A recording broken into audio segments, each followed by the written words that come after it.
is Good Morning Uganda.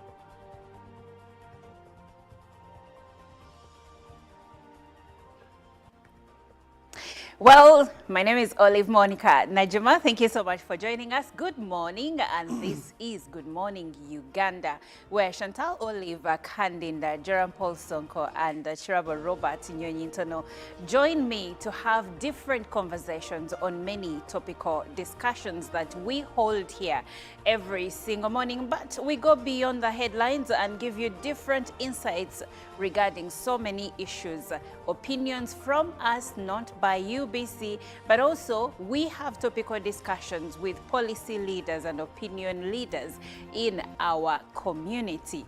Now, speaking about opinion leaders and policy makers, you have heard about the ongoing Parliament exhibition on social media where different allegations of corruption have been meted against different members of Parliament, including the Speaker herself. Now, the conversation goes deeper, and yesterday, two members of Parliament, that is Theodore Sechikubo of Buyaga and of Remiyaga, and Barnabas Tinkasimire of Buyaga West, called for Parliament to come out of recess and have a conversation regarding the alleged corruption cases that are in Parliament.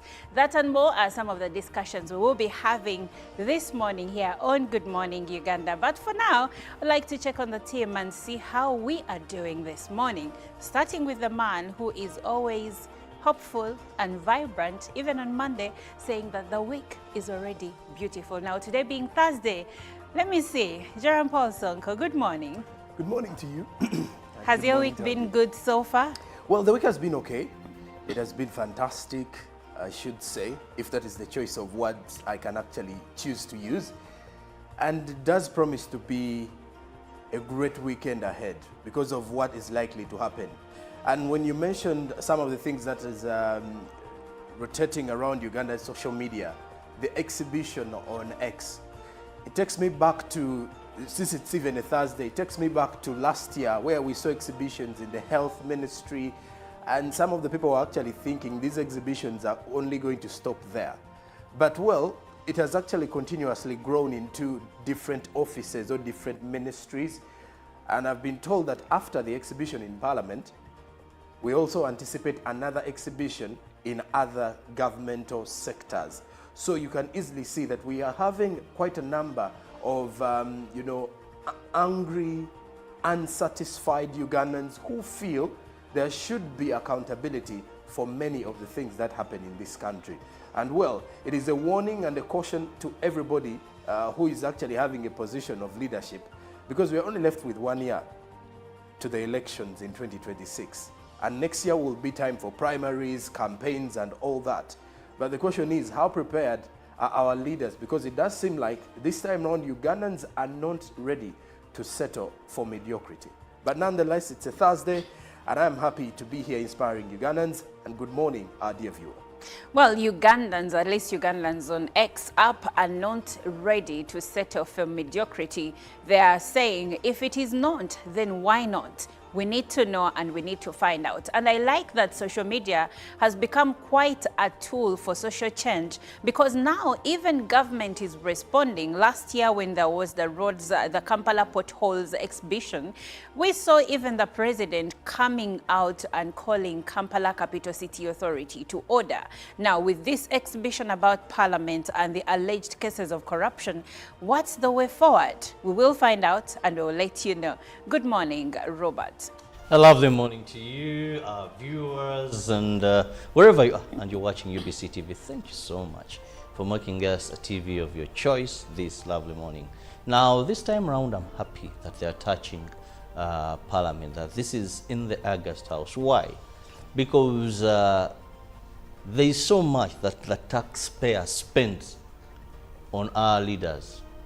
There is so much money that we spend every financial year that goes to Parliament. When you look at budgets of Parliament, various people there in Parliament, you'll be shocked how much they take home. Now, we must be very sure that much as there is so much that we are giving for their political administration and whatever, that then again money is not misused. There isn't corruption there. Parliament has had powers constitutionally to check other institutions. You've had the likes of PAC, COSASE, you know. But for a long time, there's been a question. Who is checking them? Now, if this is first of all coming within them, then I'm very happy that we shall get to know and, if possible, make changes where we can make them. For example, they have commissions where you find that this can determine how much they will get. You know, there's so much, and people believe that maybe there are loopholes that makes it very possible for corruption, for abuse of office in Parliament. I'm very excited to see how we come to the end of this. Well, that is if we come to the end of this, because there is also something about us Ugandans. We easily get excited about one thing and then we move on to the next. Just a couple of weeks ago, we were all talking about the Lubowa saga, Lubowa hospital saga, and then later on it was the 500 million shillings given to the former leader of opposition in Parliament, Mathias Mpuga. And then now the Parliament exhibition, though I think the Mpuga situation has actually trickled down into this Parliament corruption exhibition. But like I said, we will get to the bottom of that. Good morning, Miss Olive Chantal. Good morning, Olive, and our dear viewer. Thank you for joining us, and thank you for being a part of Good Morning Uganda. I've been trying to get some more information on this exhibition, especially when I see people like Honorable Semujunganda appearing in some of these conversations. I definitely take a bit of interest because there are some of the people you want to listen to at a particular point. So I tried to to do some digging and trying to understand. They paid for his Mecca trip, and all these things, all this money that was being dished out apparently. So personally, I'm still digging. I'm trying to not to be like what I'm seeing on social media, because we all know that what happens on social media is that everyone has something to say, whether it's true or not. And you can't verify, or it's very hard to verify some of the information being put out there. But I'm glad it is being put out, because it will help us clean house at a particular level, and it will also help us know what exactly we are dealing with. So if we're looking at changing certain systems and cleaning the system and having some changes made, definitely this is something that somewhat will give us some good results. Indeed. I think we'll get somewhere with this. I mean, citizen journalism has become a thing of our century, but also the concern as a trained journalist. My concern is that there isn't so much background digging or investigation that is done. People take what they have been told as the gospel truth, and in most cases, sometimes you'll find that this information is actually not true. So we have to take whatever we are fed with a pinch of salt. And speaking of pinch of salt, here we are giving you local news that has been properly investigated. At least we are sure of that. Well, let's begin with the ongoing exercise of updating the NRM party membership register that kicked off yesterday, where the update of the National Resistance Movement register exercise across the country started amidst huge turn-ups in most parts of the country. The exercise commenced yesterday and will run up to the 17th of March this year. The renewal of NRM membership list started and was announced by the party recently. However, in some areas and elsewhere, the registers arrived late. This was going on as the NRM chairpersons in various areas monitored the progress of works.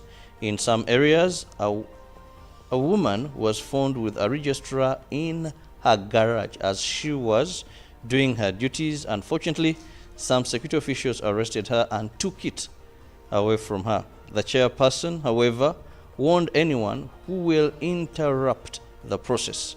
The process will last for 5 days, with old members checking their names, but new members also being registered. Now moving on to Parliament, the Parliamentary Committee on Rules, Discipline and Privileges has engaged more witnesses in the case against Mityana Municipality Member of Parliament Francis Zaake involving allegations of public misconduct and misbehavior. Member of Parliament Zake's lead lawyer, Arias Lukwago, described the evidence presented by the witnesses as non-factual. MP Zaake is accused of demeaning the reputation of fellow Member of Parliament Buliuli Kingdom while at a function in Rakai district last year. The case, under the hands of Bugweri Member of Parliament Abdu Katuntu, has since faced resistance since both parties have often skipped the committee proceedings. The Parliamentary Committee on Rules, Privileges and Discipline, led by Abdu Katuntu, is in its final stages of gathering evidence in the case pinning the Mityana Municipality legislator Francis Zaake. MP Zaake lost his position as a member of the Parliamentary Commission amid allegations of misconduct after the latter, while attending a function in Rakai district, demeaned the reputation of the woman Member of Parliament, Rakai district, Buliuli Kingdom. Moving on, the Executive Director, Uganda Communications Commission, George William Nyombitsembo, has taken office as the 67th African Advanced Level Telecommunication Institute chairperson for 1 year. The Minister for ICT and National Guidance, Dr. Chris Baryomunsi, presided over the handover and emphasized the need for digital transformation to enhance research, human capital, and ICT literacy enhancement. The Africa Advanced Level Telecommunication Institute is an intergovernmental organization established to supplement and spearhead ICT development efforts in sub-Saharan Africa. Uganda, as one of the member states subscribing to this body, seeks to enhance its potential of mobile technology to uplift people's livelihood. In order to ensure maximum utilization of the technologies, Minister for ICT and National Guidance, Dr. Chris Baryomunsi, advocates for tax exemption on entities of ICT devices. The newly elected chairperson, Governing Council, who doubles as the Executive Director, Uganda Communications Commission, noted a low penetration of mobile smartphones at only 22%, which he said derails data uptake. And still in Parliament, a section of members of Parliament has added their voice to call for the resumption of Parliament from a recess. Members of Parliament, including Barnabas Tinkasimire of Buyaga West and Theodore Sechkubo of Remiaga County, claim that the image of Parliament is being tainted while on break. This follows ongoing allegations by the opposition wing that Parliament has been hit by corruption scandals involving top leadership and members of Parliament accordingly. This week, the Director of Communications and Public Affairs, Chris Obore, described the allegations as a smear campaign to tarnish the image of Parliament. Obore reiterated that Parliament cannot act on a rumour. The opposition wing in Parliament, led by Joel Senyonyi, the leader of opposition, has of recent presented to the media several allegations relating to the unjustified expenditure of taxpayers' money spearheaded by the top management of Parliament. Interesting developments coming in from Parliament, but We will dig deeper and we'll come back to you. For now, we delve into international news with Chantal Olive. Well, internationally, the judge overseeing an election interference case,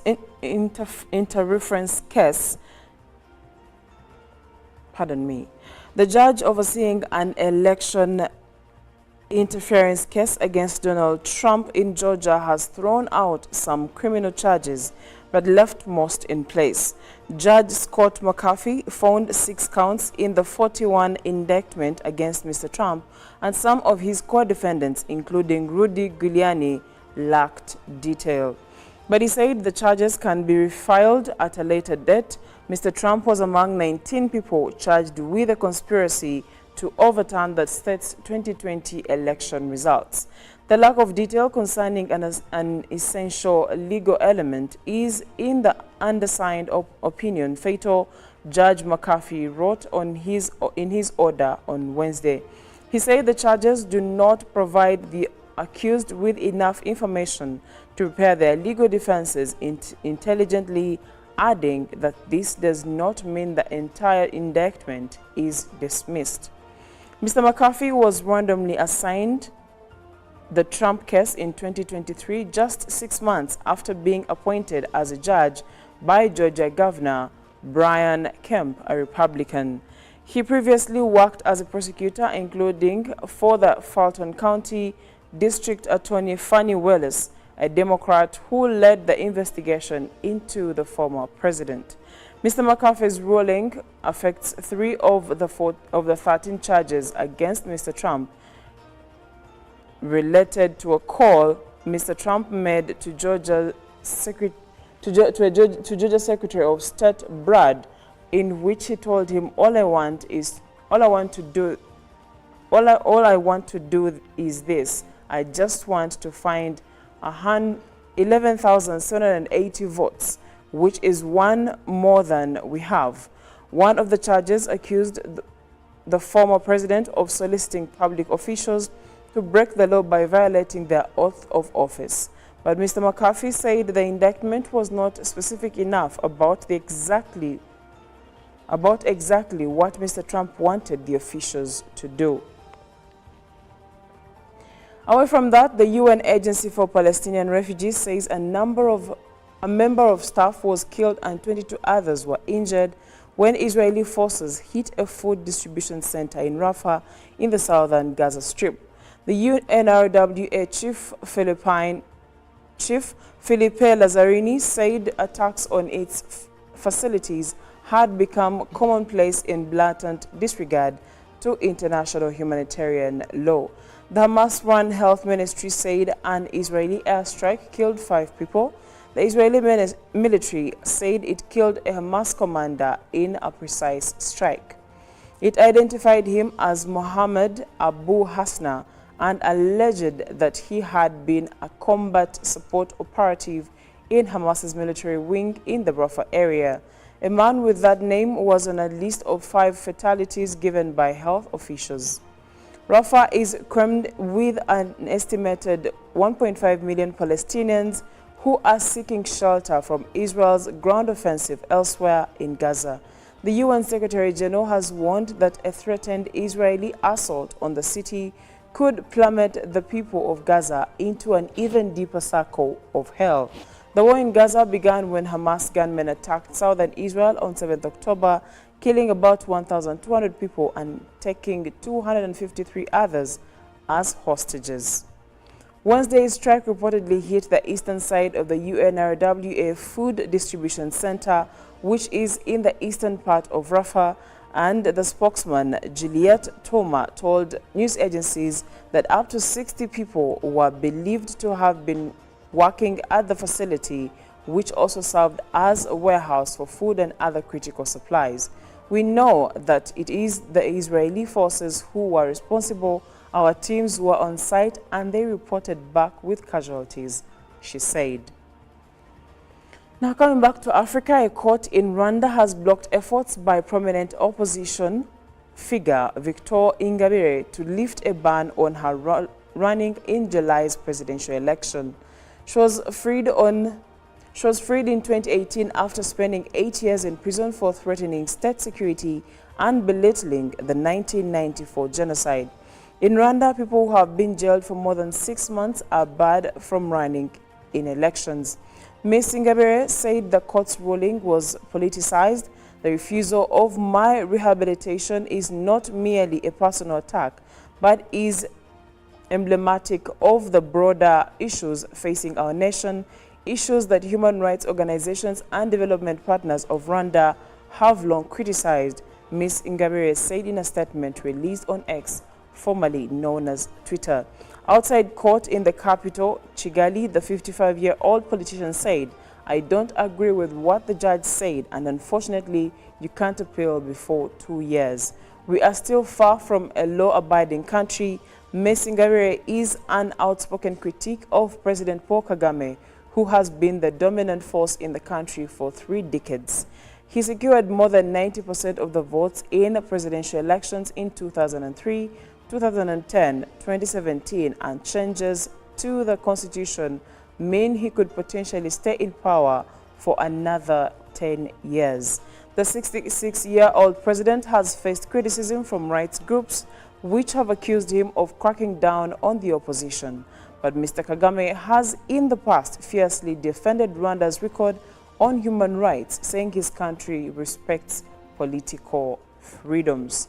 Well, and that does it for what is happening across different parts of the world. Thank you, Chantal. Interesting news coming in from different parts of the world.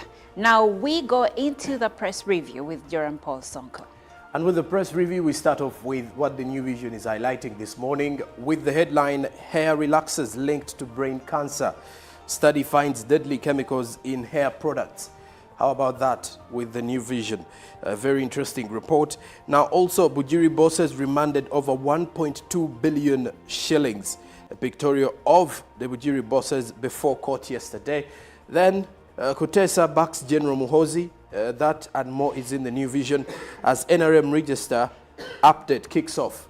Read about that still with the New Vision. Now also, what awaits new Lango Paramount Chief? How about that? New Vision is giving you details. Then a boy aged 14 looks after mom. You can read about that report still with the New Vision.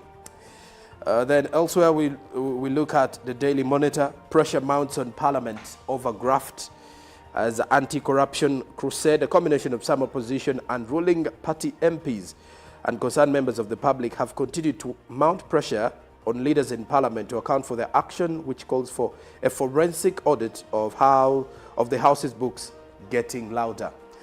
Now, tales of women drivers chasing dreams in taxis. A pictorial of a female taxi driver. It's the month of women, so all of those are highly celebrated. Now, betting kills future of 1,000 Makerere students.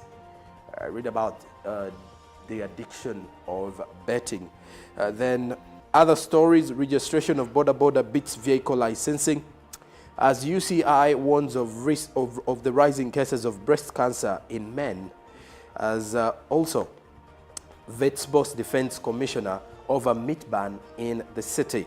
Then in the other news as well, DM Today, childhood memories spurred the Ethiopians to repair their 1975 Volkswagen Kombi. Read about that in the Daily Monitor. Now, elsewhere, we cross the borders to Kenya. The Daily Nation is highlighting new plan to tax bread and milk in Kenya, as 16% of the milk and bread are currently zero rated, but the Treasury is now seeking to levy VAT on the two products consumed by millions of Kenyans. 16% of that is what is likely to be tasked, as the proposal risks inflicting a bigger burden on poor families, says the consumer lobby. Now, media players fight state ads order. The Kenya Media Sector Working Group says the PS's directive is a threat to press freedom. Now, battle to save Raila African Union bid is also highlighted in today's Daily Nation. Then also, in the other news, how Joey went down. Read more about it in the Daily Nation today. Then lastly, we then have our focus on the citizen from Tanzania. which says government eyes more cash from minority shareholdings, as the government wants about 50 companies in which it has minority shareholding to jointly contribute 10% of its non-tax revenue within the next 5 years, up from the 3% currently. Then also in the Rising Woman Citizen series, read about Jonia. The trick is to hone leadership skills early in women's careers, she says.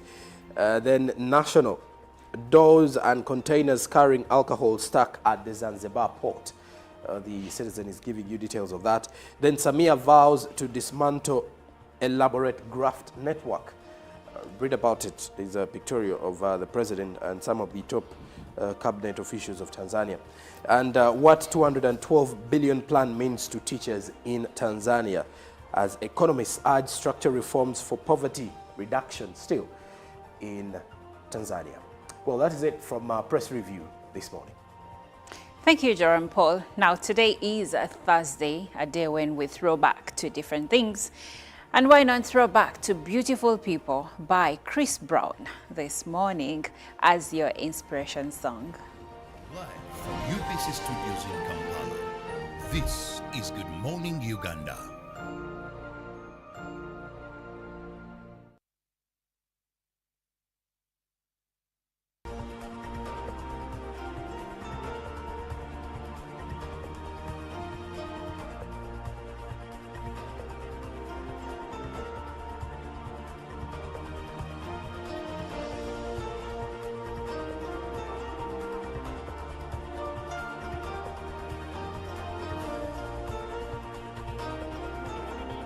To community.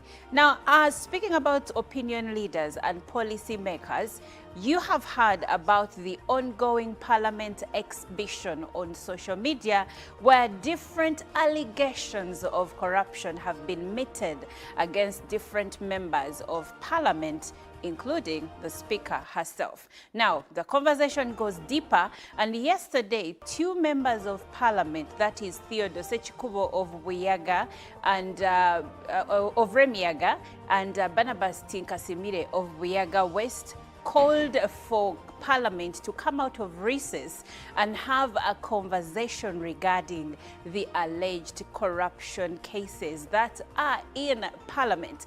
That and more are some of the discussions we will be having this morning here on Good Morning Uganda. But for now, I'd like to check on the team and see how we are doing this morning, starting with the man who is always hopeful and vibrant, even on Monday, saying that the week is already beautiful. Now, today being Thursday, let me see, Jerome Paul Sonko, good morning. Good morning to you. Has your week been good so far? Well, the week has been okay. It has been fantastic, I should say, if that is the choice of words I can actually choose to use. And it does promise to be a great weekend ahead because of what is likely to happen. And when you mentioned some of the things that is rotating around Uganda's social media, the exhibition on X, it takes me back to, since it's even a Thursday, it takes me back to last year where we saw exhibitions in the health ministry, and some of the people were actually thinking these exhibitions are only going to stop there. But well, it has actually continuously grown into different offices or different ministries. And I've been told that after the exhibition in Parliament, we also anticipate another exhibition in other governmental sectors. So you can easily see that we are having quite a number of, angry, unsatisfied Ugandans who feel there should be accountability for many of the things that happen in this country. And well, it is a warning and a caution to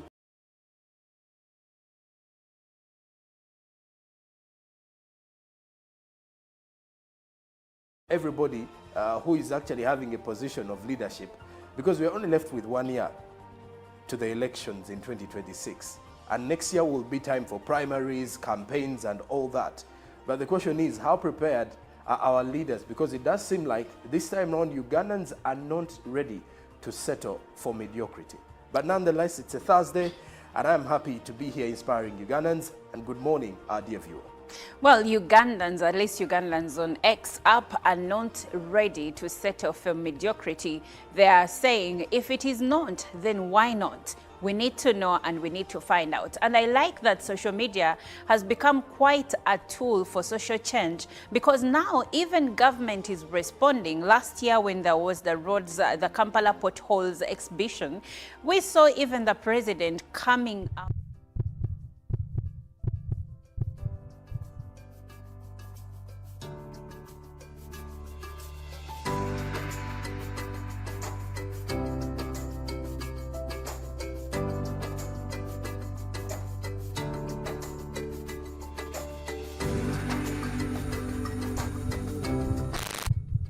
Was brought to you by MTN Momo Pay is the easy way to pay. Dial star 165 star 3 hash or use the MTN Momo app. You don't need cash. MTN Momo Pay is safe and free.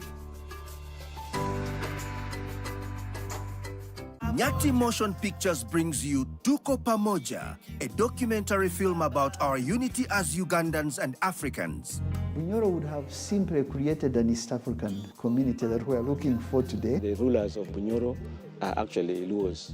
We people who live across the Nile, we are so related from our myth or from just the Nile. We are the same people, and genetically we are even the same people. We are similar people. We are one. Pamoja, we are one. Use that word, pamoja.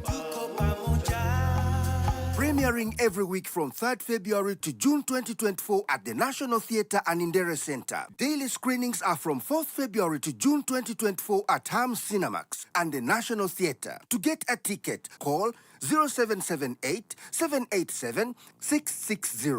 Tuko Pamoja?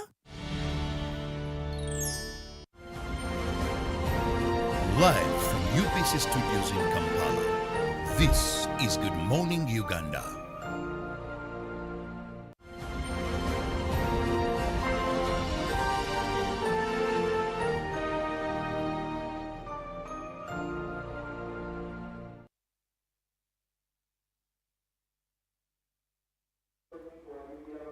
Well, it is a beautiful morning. It is a Thursday, the 14th of March, 2023.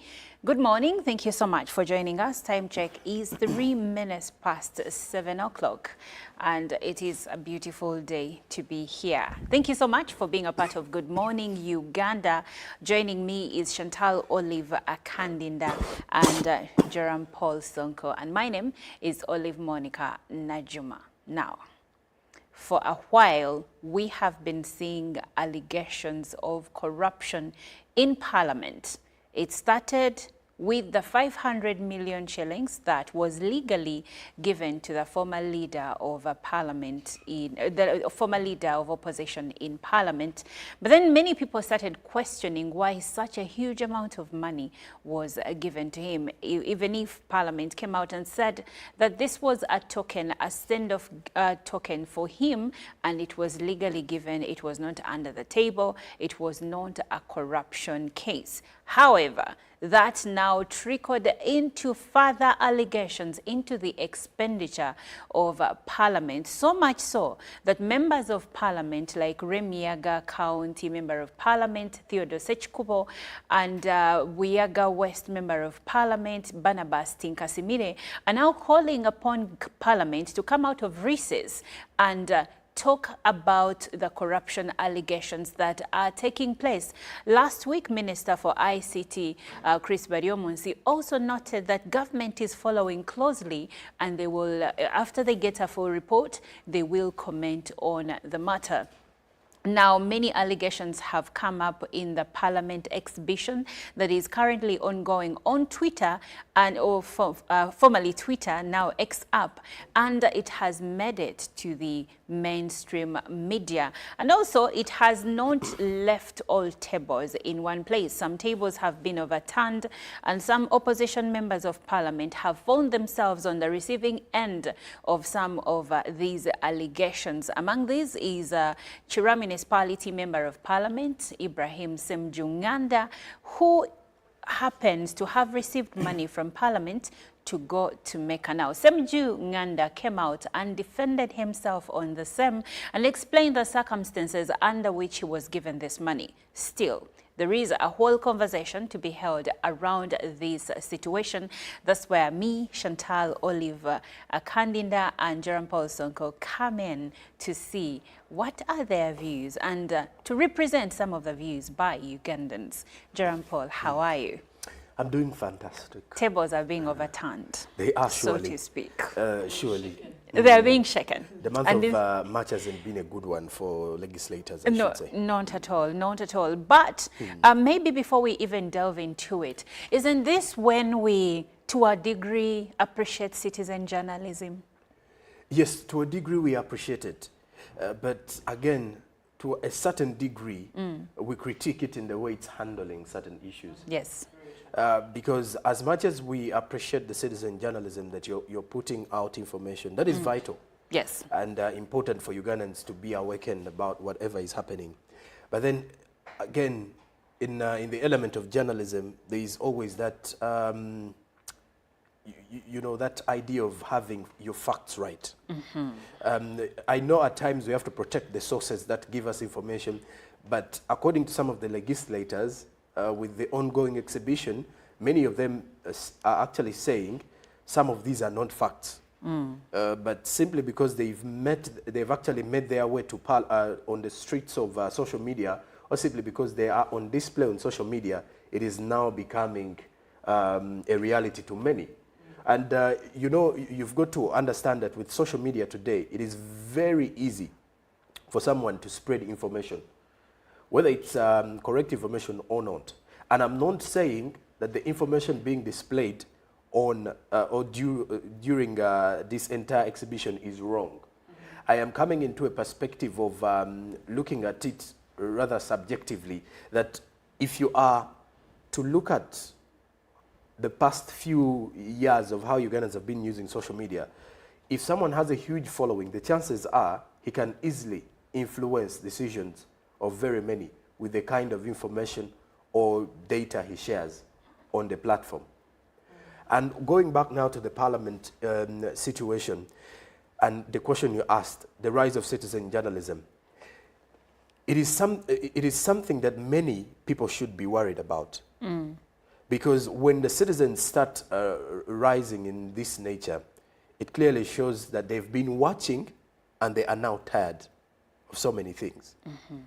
And again, it does not only go back to why are they using, you know, social media to come out, because they've come to realize that accountability, you know, when it comes to seeking for accountability, you have to look for various platforms.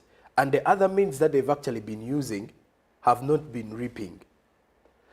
So, and when you look at the ongoing exhibition, also gives you the idea that even the elite group is now realizing that some of these things need all of us to step up. Back in the day, it was very rare to find, you know, the so-called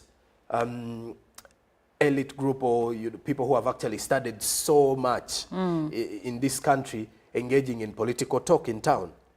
It was all about the voters, the local Ugandan, who was always touched because most of these things were affecting them directly. Now a time has actually reached where this particular group also has realized that if you do not wake up and say something about the governance or how certain things are being done in the country, then you are likely to be affected in one way or the other.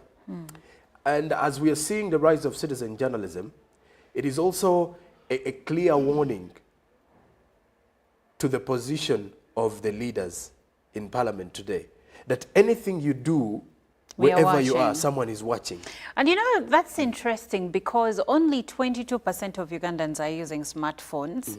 And I'm mentioning the ones that are using smartphones, but there is even a smaller percentage of those that are on the X app, because majority of Ugandans, the most widely used app in Uganda is actually Facebook. And Facebook. It's actually banned in the country. So for a smaller number of Ugandans to be bringing this much force through this X app, that is something that is commendable. But like you said, we need to take citizen journalism with a pinch of salt.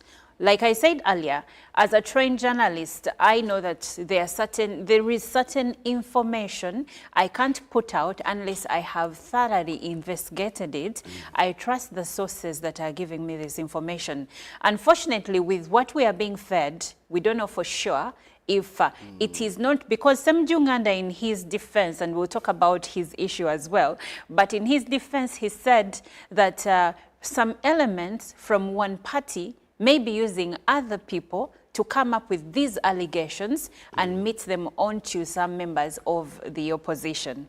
Yet, also people in another party, like the ruling party, are saying opposition is placing people in different accounts to accuse people in government of corruption. You see, when you weigh in what he actually revealed, he also shows that, according to the exhibition, people are sharing screenshots of money that was wired onto his account to head to Mecca. Yes. And he said this is something that was designed during the times of the former speaker, that is Right Honorable Rebecca Kadaga, and that Parliament has a Muslim, according to her regime, there was a mosque or a prayer room that was created for the Muslims. Also, the former speaker sponsors that particular part. According to Semuju, he says, under Rebecca Kadaga, they lobbied and they got a small prayer room,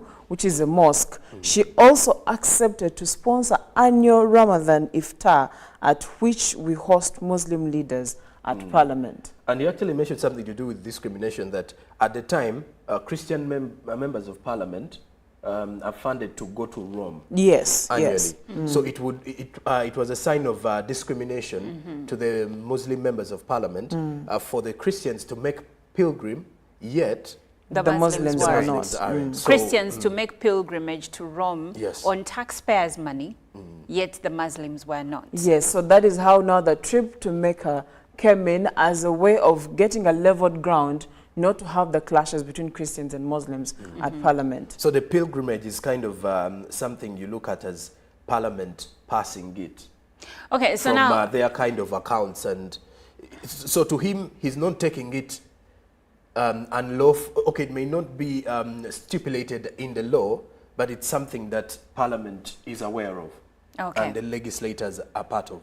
Okay. So now he also did another allegation that came out was that he was paid in May of, was it 2023, for a trip he took to Dubai. And he had some explanation there. Chantal, what did the Member of Parliament for Chira Municipality, Ibrahim Semjunganda, say about that? Well, according to Honorable Samuju, he says these payments that are being exhibited on the X app, they're as part of the exhibition. He says they did not, first of all, they did not reach out to him to pick his comment. They just put whatever they put out, yet it's biased information. So it claims that he was paid money to attend 2 meetings in Dubai and Algeria, which were taking place at the same day and at the same time. That was on May 3rd. That is the allegation, or that's what happened? No, the payments that are being shown show that he was paid for Dubai and paid for Algeria. But then again, when you look at the dates seem to be colliding. So he now means to say, do you mean to say I was in 2 places at the same time? Then he goes ahead and says he was in Dubai on January 19th. That is up to 29th in 2023. Then he was in Algeria from 1st February to 8th February 2023. And then that was to attend meetings of Organization of Islamic Conference and African Championship. Parliament did not have money to pay on these debts. So he says he was paid for the 2 trips on May 3rd, 2023, when money became available. So the time he attended these trips, or he went to these countries, money was not available. But now money is being paid later, and up to now, some people even in Parliament still demand money. There is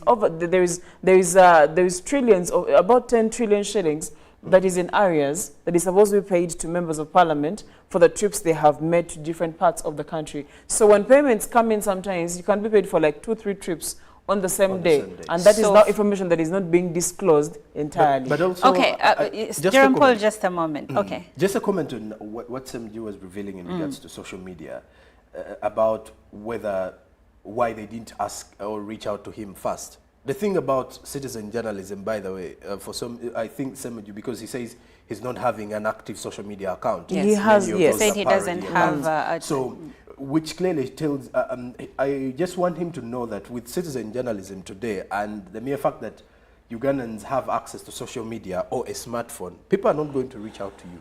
It is someone that can is just the wake up in the morning. disadvantage Exactly. of Someone just citizen wakes up in the journalism. morning, takes a picture, creates a narrative, and if he has the right following, they have to believe him or not.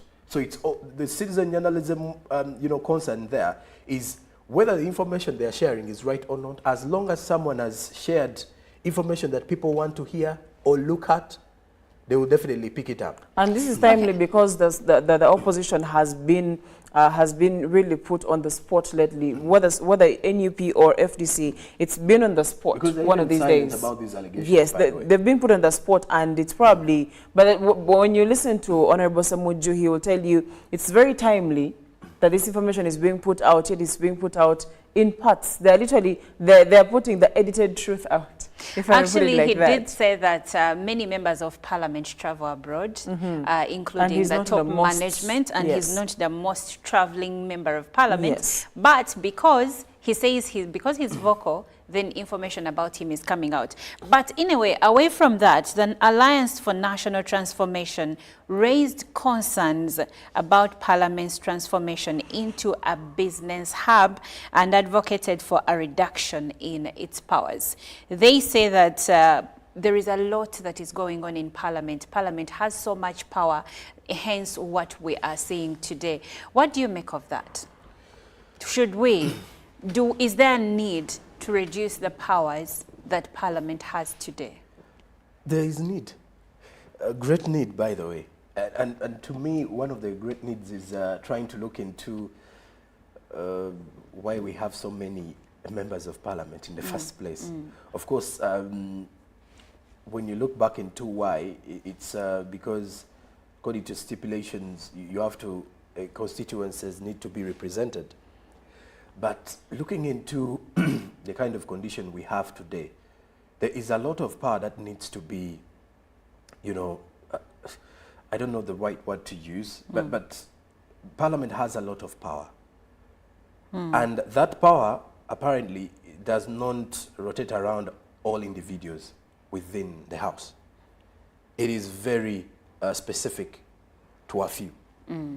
And in such circumstances, the worry for many Ugandans is, it does seem like if there are decisions that are being taken in Parliament, at times many may not go through, the rightful path, but rather because certain individuals have or obtain more powers than the rest. And in such circumstances, you do realize that for a voter or a taxpayer, it becomes very worrying.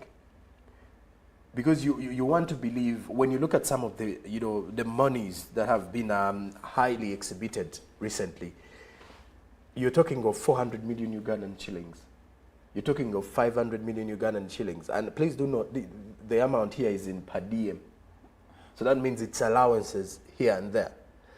And the biggest worry about the same is many Ugandans are saying, if this is the money that our members of Parliament are sharing amongst themselves, for just a travel trip here and there, then what is going to happen in a situation where we want certain things done from the public sector perspective, and all we hear from the ministry is we do not have money. And yet this is the money we are seeing, being shared amongst our leaders.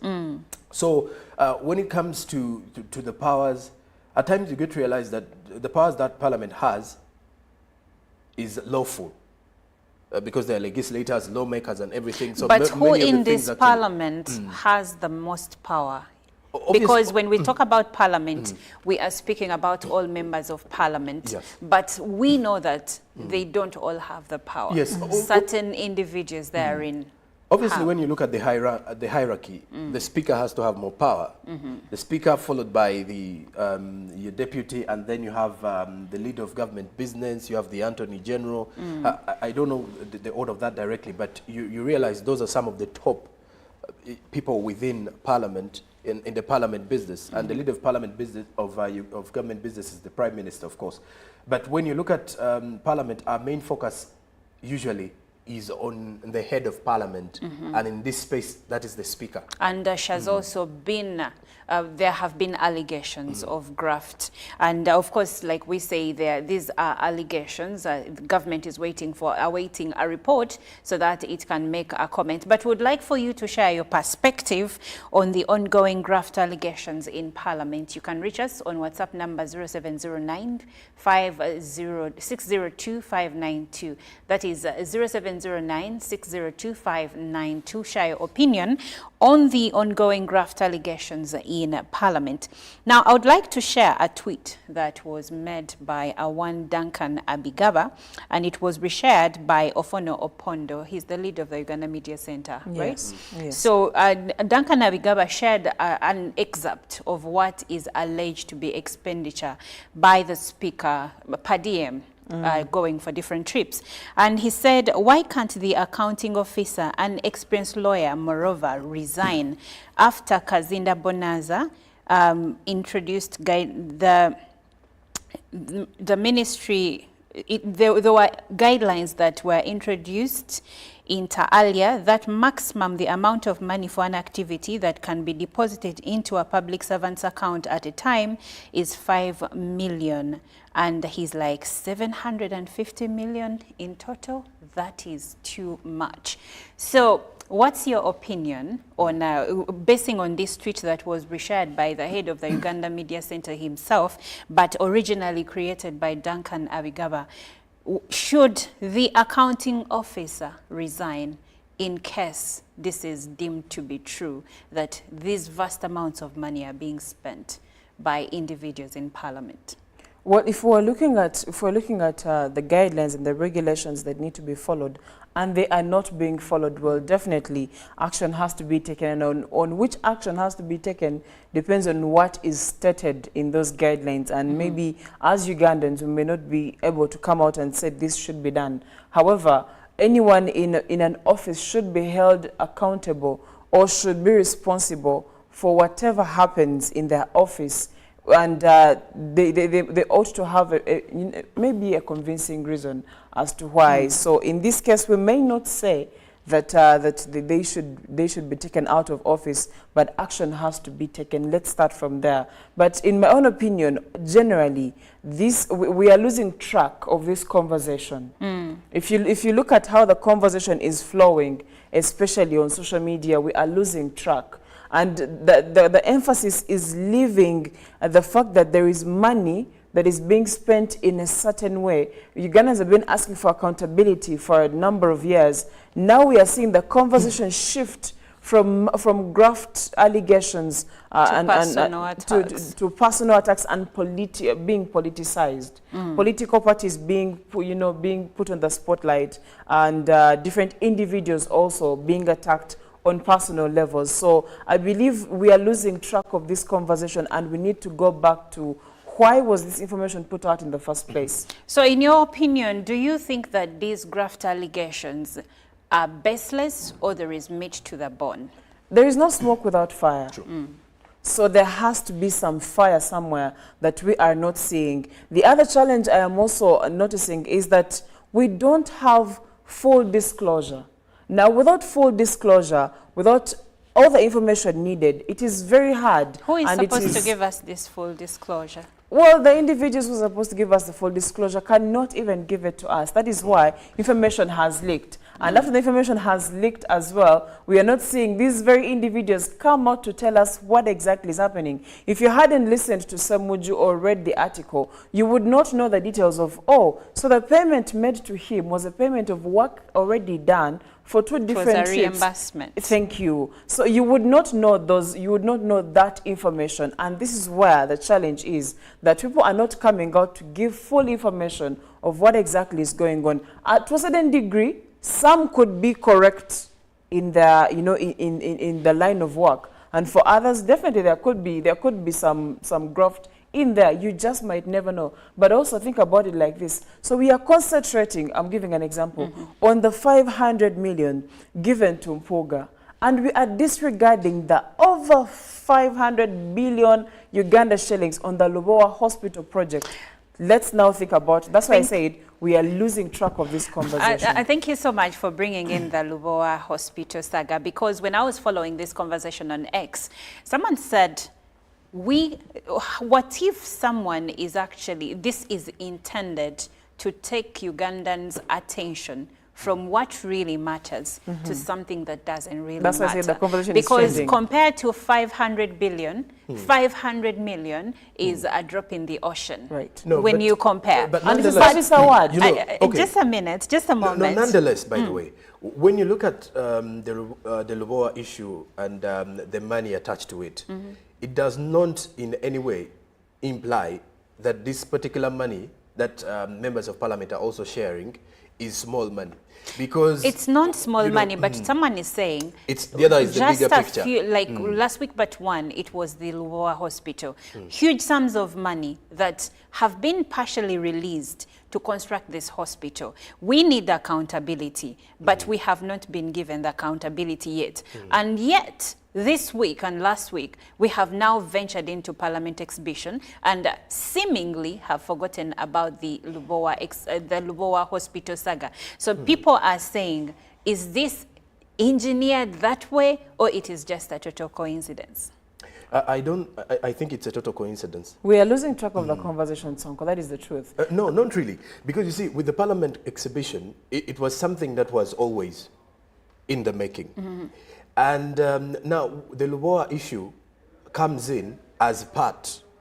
You know, it just adds, it's more like once the Lubowa hospital issue came before Parliament or was raised by the opposition leaders, you get to realize that many Ugandans again picked it up. And it goes back to something you mentioned earlier at the start of the show, that the worry is for many Ugandans is we tend to pick onto something new immediately. We get easily excited. Please note that, for example, the Lubowa issue is an issue that we have talked about for personally quite some time. for years now.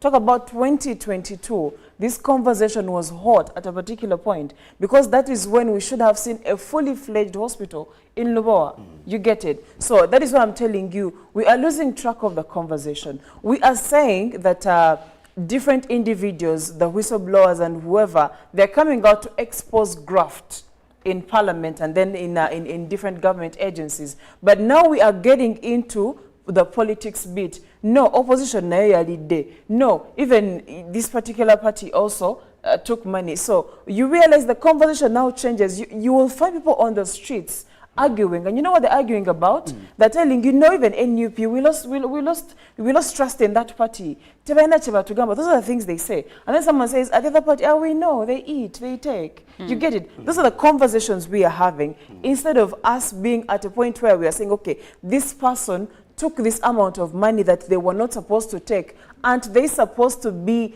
brought to the law, and they're supposed to be bring back that money and taken out of office so that people who can work enter those You know, offices. Chantal, the worry is, my worry is, however much you look at it that the opposition, you know, was very vocal on the Lubowa hospital case.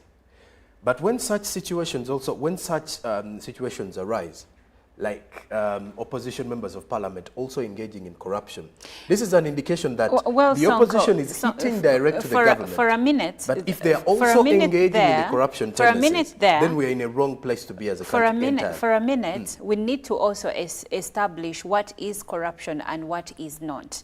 This money was given it was per diem. For instance, the money that was paid to opposition MP Ibrahim Semjunganda, it was money that was supposed to be given to him. So in as much as we want to call it corruption, is it really corruption? Because we have come to believe that any money given to someone that is in huge amounts is corruption. But we need to go back and look, because some people are saying, okay, fine, the money is legally given, but should you be getting that vast amount of money, yet there are gaps in public infrastructure, there are gaps when it comes to different things that Ugandans need, and they're grappling with different situations. That's where the conversation should be, in my opinion. But we are out of time. Ugandans wouldn't be worried about how much money the members of parliament are receiving. If service delivery was good. If service good delivery. accountability. Yes. So someone wouldn't worry if they are sharing service delivery. 400 million or 500 million Ugandan shillings.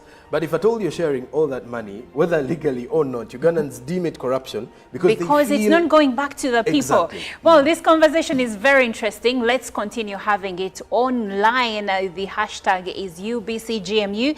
And I'll close with a comment. He says, to manage a huge house, more than 500 members of parliament, we need to have a whole set of laws to manage the activities of the House. Thank you so much for weighing in, and thank you so much for being a part of this conversation. It continues online. My name is Olive Monica Najuma, and up next is Good Morning Uganda Tourism Express with Allen Namisango.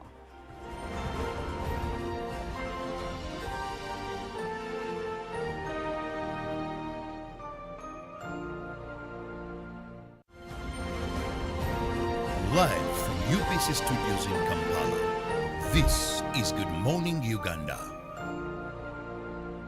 Pick of the day on UBC.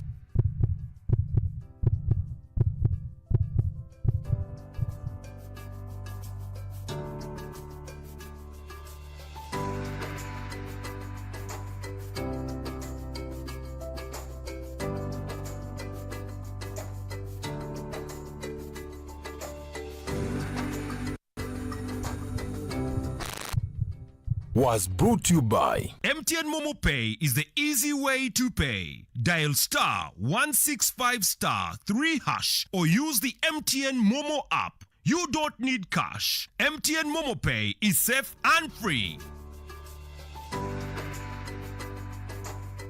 Nyati Motion Pictures brings you Tuko Pamoja, a documentary film about our unity as Ugandans and Africans.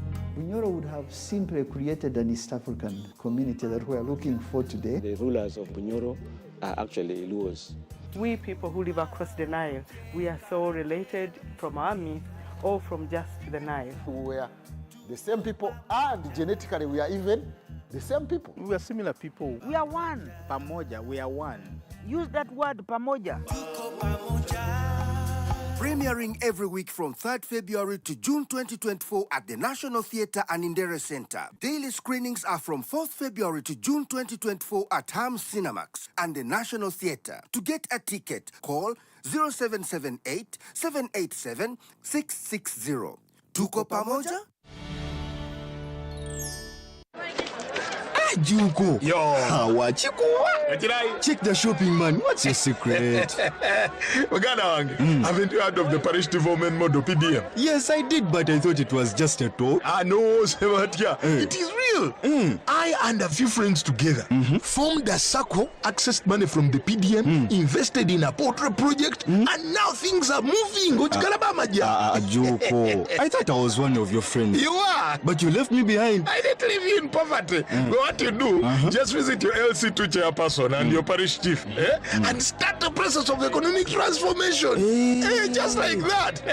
The parish development model is an initiative from the government of Uganda through the Ministry of Local Government designed to transform all lives of Ugandans for the better. PDM, my parish, my development, my life. Live from UBC Studios in Kampala, this is Good Morning Uganda.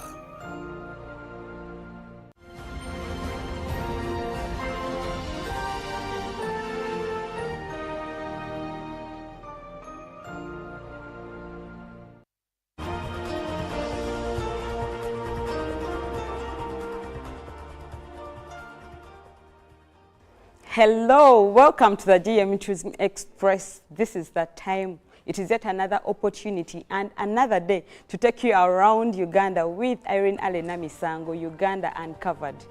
Now, exploring Uganda has so many incredible features that never never end. However, let us first get through to that travel news, and then we shall take you around Uganda and give you the amazing experience that you need to know as we explore Uganda. So in the travel news today, we are talking about the launch of Miss Tourism Uganda. This happened yesterday at Sheraton Hotel, and Honorable Mugara, the State Minister of Tourism, Wildlife and Antiquities, and Madam Sarah Kajingo, the CEO of Soft Power Communication, graced the event at the Tourist Information Center yesterday at 10 a.m. to around midday. And when you look at this pageant of Miss Tourism Uganda, how does it benefit Uganda's tourism industry? So this is just a catalyst that brings together tourism promotion, it brings together wildlife conservation, environmental conservation, and it also brings together women empowerment. So the theme this year is tourism and peace. We are giving another opportunity to another girl to promote Uganda's tourism using her beauty and also her energies and brains. So let us, these girls come from different regions, they represent different regions, the Eastern region, Buganda, Busoga, Rwenzori region. So different girls come from different regions to contest for Miss Tourism Uganda, and we give them an opportunity to promote Uganda's tourism and also initiate them into the tourism industry. So that happened yesterday. If you're a girl out there and you've not yet registered in your region, please find time, go register, find more information about your region to register for this pageant. You never know, you could be the next Miss Tourism Uganda.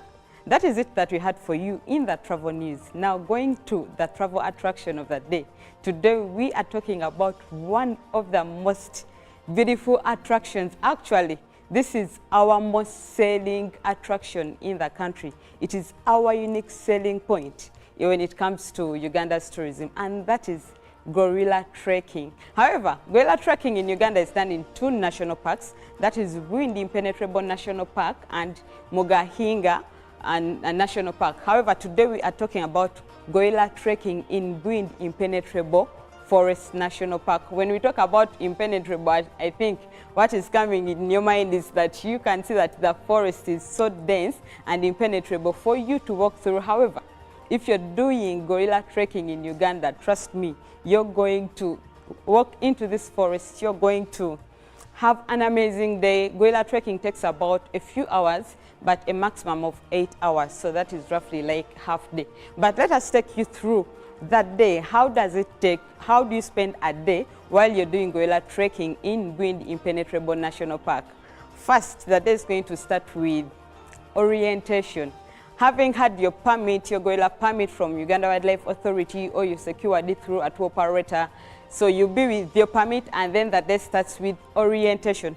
Moving from your hotel or lodge where you spent the night, you go to the National Park headquarters, that is Bwindi Impenetrable National Park, the headquarters. Depending on the region that you are allocated to, Bwindi has 4 regions, that is in Nkuringo region, Rushaga region, Ruhija region, and Bohoma region. So depending on the region where you're allocated to trek the gorillas, you will go to the park headquarters and you're oriented by the park ranger. They take you through what is going to happen, the do's and don'ts of gorilla trekking. You're grouped into groups of 8 people. This is for conservation reasons, because it's a family is trekked by only a maximum of 8 people per day. So you're grouped into different groups where you're going to trek. Here you meet different people, you meet other tourists, you start merging up together. So that is the orientation bit of it, where you're taken through the guidelines of gorilla trekking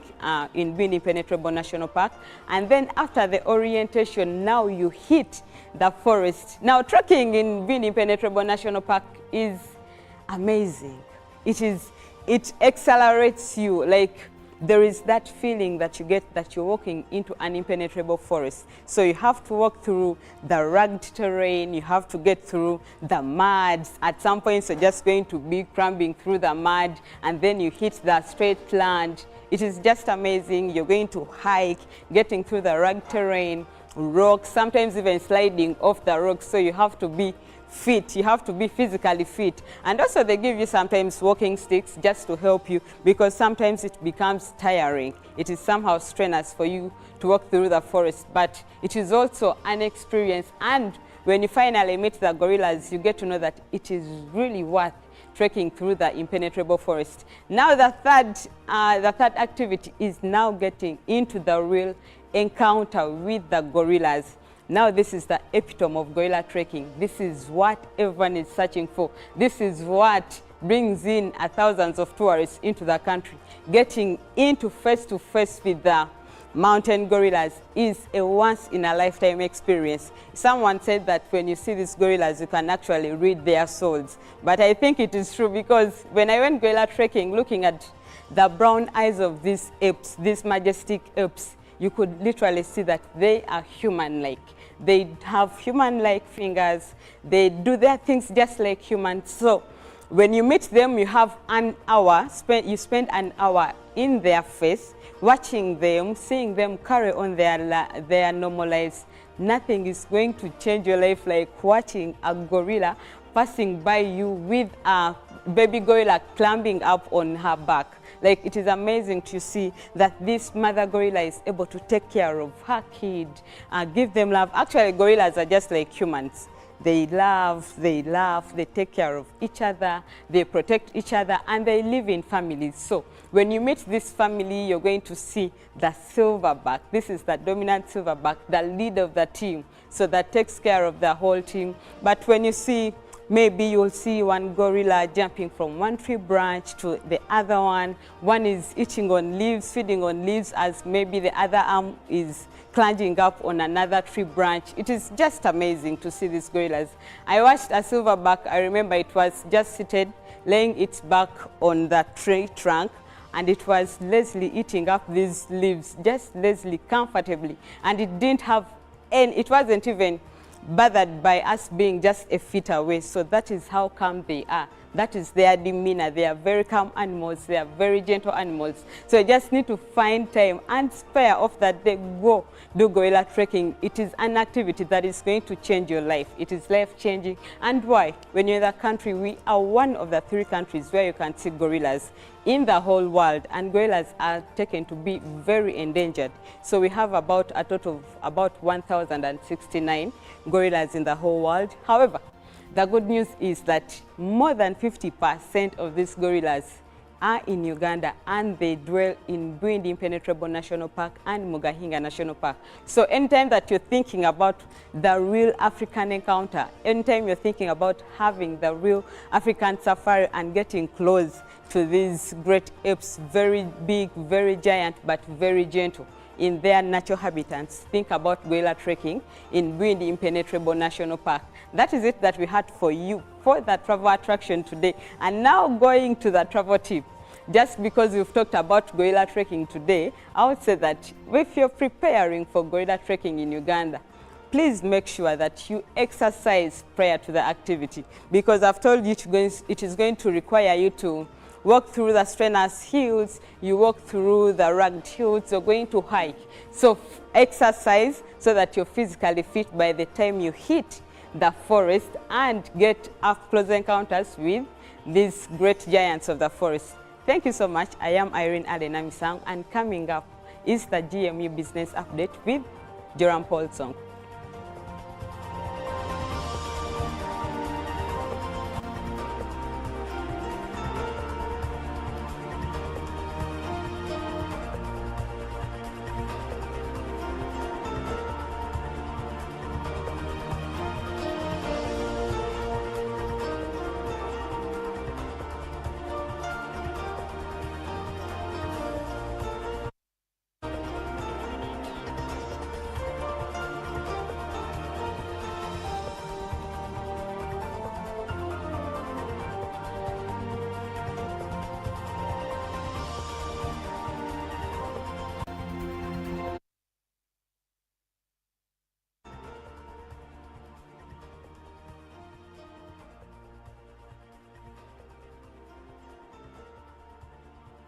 Well, it's now time for business this morning. I'm Joram Paul Sonko. Welcome on board to Good Morning Uganda Business Update.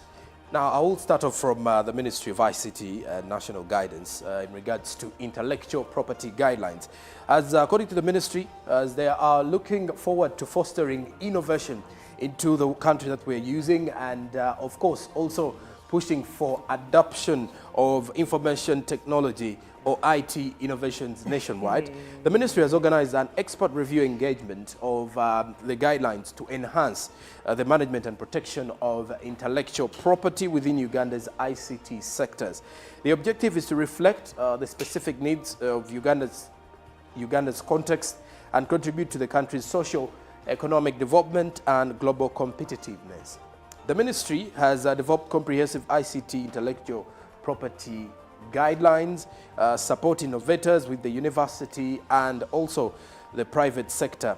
And this is through supporting universities and also trying to see that the private sector within Uganda takes up and also tries to understand intellectual property guidelines in the country. But all this is rotating around fostering digital knowledge and also digital skills within the country. Professor Eli Katunguka from Chambogo University revealed that this has been long overdue because many innovations within Uganda, especially those that are created by students, had not survived due to lack of protection.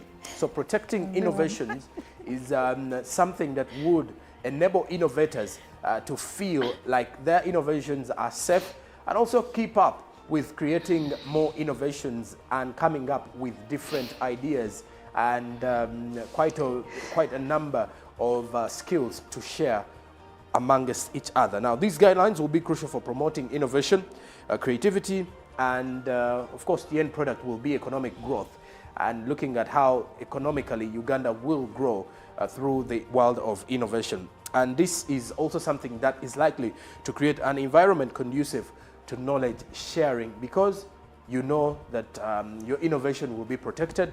That means even the knowledge you share will be worth it, not someone coming out from there to just steal something that you birthed out of your own will. All right, now away from matters intellectual property within the world of innovation, we head to Kasese as we talk matters Kasese illegal fishing, or we talk matters illegal fishing in Kasese. The fishermen working at Kasenyi landing site have been urged to work hard, save and develop themselves rather than working for the stomach. This was during the flag off of 10 boats by the State House Program Coordinator, Major Emma Kutesa, that was given to Kasenyi to Twengure Group A fishermen community at the Kasenyi landing site in Kasese district. The State House Program Coordinator, Major General Emma Kutesa, revealed that the fishermen have not been embracing saving culture, but this support of the boats from the President will boost their incomes. Remember, with illegal fishing, some of the issues rotating around the fishing sector goes back to even the kind of equipment most of the fishermen use.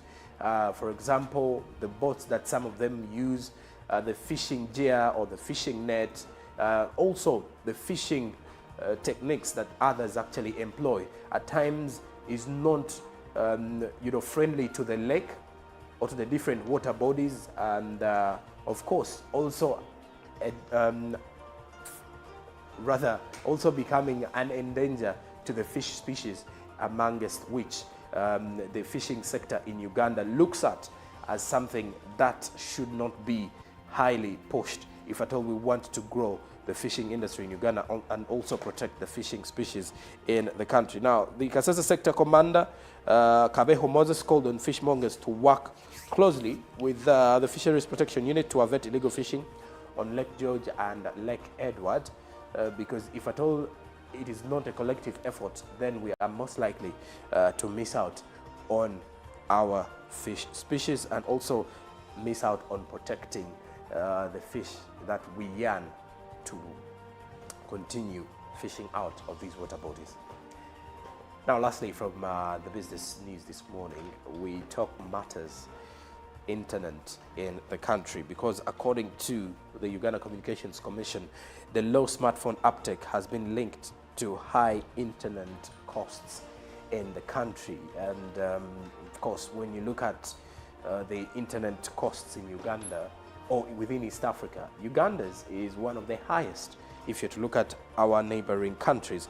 The Uganda Commission has revealed that the high cost of internet bundles is one of the reasons why most decline to own smartphones, and they would prefer using what we call Katochi or Kapesa phones. Now, the highlights were revealed by Nyombi Thembo, the Executive Director of UCC, at an event in Kampala where Uganda was being announced as the new chair of the African Advanced Level Telecommunications Institute. Now, this institute is an intergovernmental organization established to further supplement and spearhead ICT development efforts in Sub-Saharan Africa. So one of the factors for lower mobile smartphone uptake is the high data costs. These people design their network assuming people will uptake data, yet most of them can't afford it. Because when you look at the figures from UCC, the uptake of smartphones by Ugandans is 22% of the population. Now that is minimal from what you would expect. With the world that we are moving to, or the world that we are already in, which is already picking up with usage of social media, usage of smartphones and the like, you want to expect at least a 50% uptake of or usage of smartphones, but it's not the case. Besides the fact that it's a little bit difficult for some to use, also the quality of the phones at times, the smartphones. If at all you want a good quality smartphone, it may come at a price that is quite higher. Not so many Ugandans can afford the same.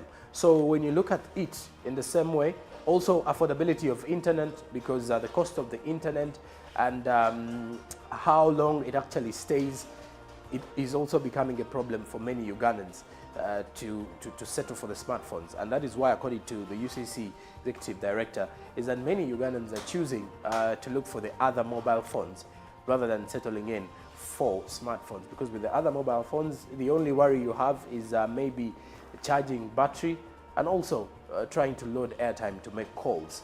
Nonetheless, you do realize that social media has actually also been a very rising kind of thing for many. But staying on social media needs one to have a lot of data as of today. And data bundles are becoming a problem for many. And also the quality of the internet. Many Ugandans are out there crying to the internet providers in regards to the internet quality, which is also becoming an hindrance to the uptake of smartphones and and the internet. Well, lastly, we now focus on the forex market, courtesy of the Bank of Uganda, to see how the various currencies were faring by close of business yesterday. Opening time, the US dollar was buying at 3,885.38 and selling at 3,895.38. That was in the morning. Then by midday, the US dollar was buying at 3,898.63 while selling at 3,903.63. Closing time saw the US dollar buy at 3,886.13 while selling at 3,896.13 shillings. The pound was buying at 4,971.91 shillings while selling at 4,984.70. The euro was buying at 4,247.15 while selling at 4,258.08. The Kenyan shilling was buying at 27.95 while selling at 28.02. And the Tanzanian shilling was buying at 1.52 shillings while selling at 1.52 shillings. The South African rand was buying at 208.27 shillings while selling at 208.81 shillings. So that is how you will find the different currencies if you are moving out to exchange some of those. And well, and that is it from the business perspective this morning. I'll be back next week, Monday, in regards to the business world here on Good Morning Uganda. Stick around though. Olive Monica Najuma is right here to take you through the traffic updates.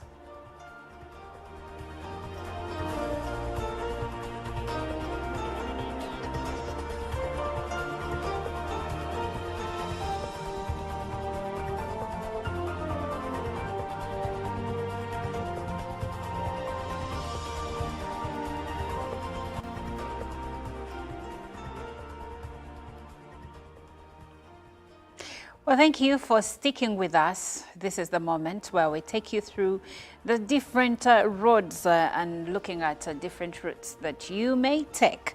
and try to avoid traffic jam as you get to your final destination. My name is Olive Monica Najuma, and we start off right in Chisasi, right around where Chisasi Chanja Road meets Komamboga Road and also meets the Chanja Ring Road. Right in this intersection at those traffic lights, that's where we are starting from, and then traverse and see which is the best route for you to use this morning. Now, as you can see, we are seeing mostly green, and when we take the Komamboga Road route, then you see that we still have a smooth flow of traffic in this section. Continuing with the Komamboga Road, we experience vastly smooth flow of traffic. Now we are starting to, as Komamboga transitions into Katalemwa Road, we now start to see a bit of orange zones, which are indicative of slow movement of traffic, but still up ahead on Katalemwa Road, we now experience a smooth flow of traffic. Now when Katalemwa Road joins Waligo Road, we see a little bit of slow movement of traffic, but continuing with Waligo Road, it is mostly green, indicative of a smooth flow of traffic in this area. Now we will still continue with Waligo Road to see what it looks like up ahead and see if the situation remains as smooth as it is at the moment.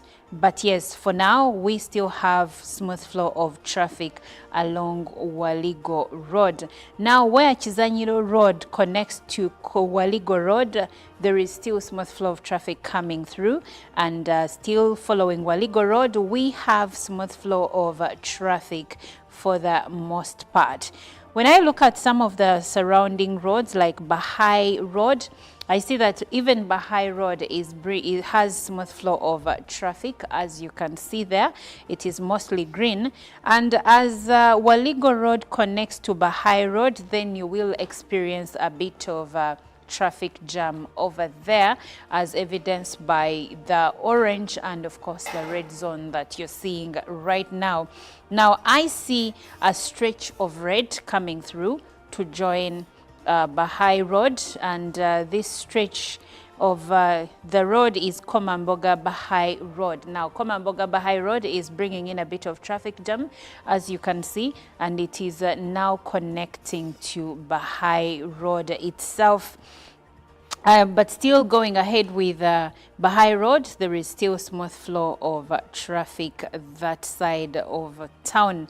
So if that's where you're headed, this morning seems to be good for you, because I'm not seeing stretches of red zones that are normally indicative of traffic jam on different routes. Now continuing with Bahai Road, I'm seeing a little bit of an orange zone coming through, and some sections now are turning red, and but still after those sections we are still experiencing smooth flow of traffic along that road. Now I see that there is an orange zone that is coming through at this juncture where Bahai Road is connecting to another road, but it's not affecting the traffic jam on Bahai Road, the traffic movement on Bahai Road itself. Now, when we get to this roundabout where Bukoto Chisasi Road and Bahai Road connect, there is still smooth flow of traffic there. Now, moving ahead with Bukoto Chisasi Road, just after the roundabout, we now experience a bit of a slow movement of traffic just from the roundabout. No red zones in sight yet, but at least the orange zone shows that you're going to lose a few minutes on the road, because there is slow movement of traffic, at least as of this minute. Moving through Chisasi Bukoto Road, we still experience, for the most part, green zones that are indicative of a smooth flow of traffic, at least for now. And of course, looking at the feeder roads like Musaja Waza Road, there is still smooth flow of traffic coming through this morning. Now, if you're moving in the areas of Chisasi, Chanja, Bukoto, Bahai Road, at least this morning, the situation looks rather amicable, so you should be able to move without much encumbrances on the road. I see that those coming in from Sekabira Blaiso Road, you will experience a bit of a delay over there. And those coming in from Chisas Chanja, there is smooth flow of traffic as of this minute. So the road situation looks pretty tame this morning. You should be able to maneuver and get to your final destination. That's all we had for you for our traffic updates. We'll be right back next week on Monday with the same. For now, Good Morning Uganda continues, and up next is Agenda with Robert Chirabo Nyonyintono.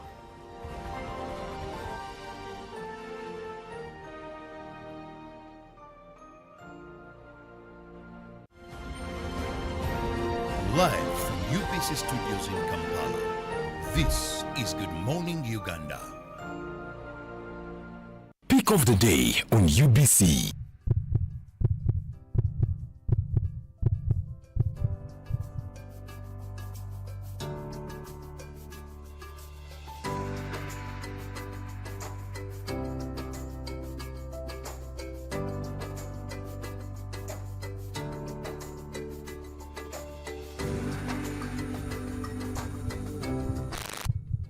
Was brought to you by MTN Momo Pay is the easy way to pay. Dial *165*3# or use the MTN Momo app. You don't need cash. MTN Momo Pay is safe and free.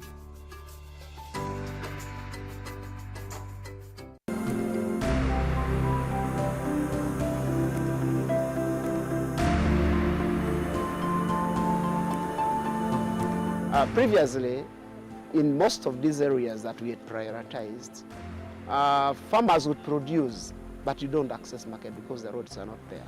So you have the middlemen that would have access, and they persevere to go into those different villages, and they buy with their own prices. They can go there and set prices for you, and yet you are the ones who are producing this food. But now this time with the market linkages, people can now access market because we have bridges that were, streams that were bottlenecks to access by the farmers. It has constructed bridges, so farmers can now reach market.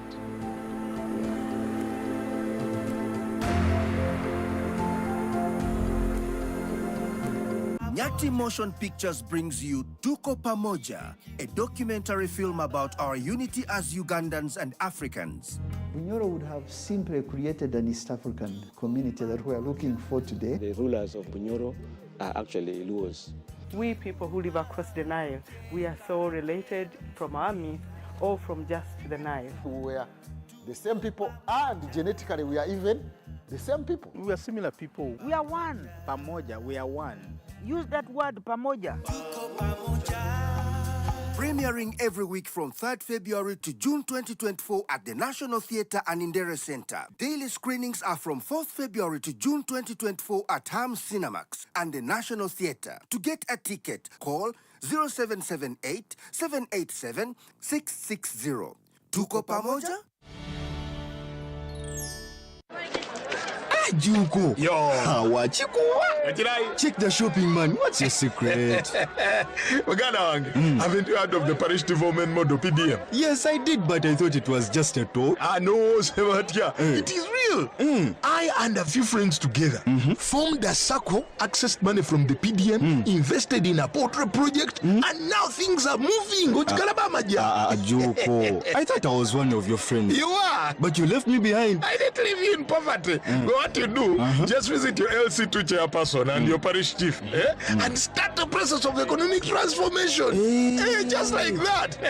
The parish development model is an initiative from the government of Uganda through the Ministry of Local Government designed to transform all lives of Ugandans for the better. PDM, my parish, my development, my life.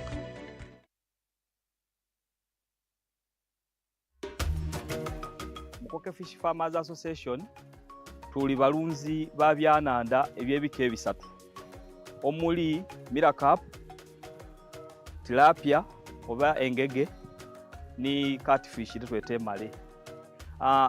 Group eno twatandika twali abantu basatu nga tulingirira obwetaavu obw'ebyenanda oba obw'eiva era okubona nti tufuna okasente akava mu maadi agali gatambula butambule nga gatubita ku wano ng'ekirabo. Twatandika ni fish pond ndala mu mwaka ogw'2018. Twebaza fisheries officer ni district ya Bugiri babanga batulagirira ku Sani Fish Farm ebwikwe ni side deidinde eyo twabanga tusobola okufuna kwetusaako obugege obwasooka era mu mwaka ogwali 2020 awo basobola okubanga batuwaayo ebyenanda emitwalo $40 okuva mu operation Werese Creation era okuba yongerezako emmere yatuweebwa okuva Uganda Poultry Breeders. Twasobola okubanga tusoloza akasente akawerera obukayire nga 42. Twasobola okubanga tubuinvestinga oba okubona nti twongerezaako ku bimu ku bintu bye tukola gano. Twebaza gavumenti yaife okubanga buli saawa efaayo okubanga efeeri y'Abannayuganda.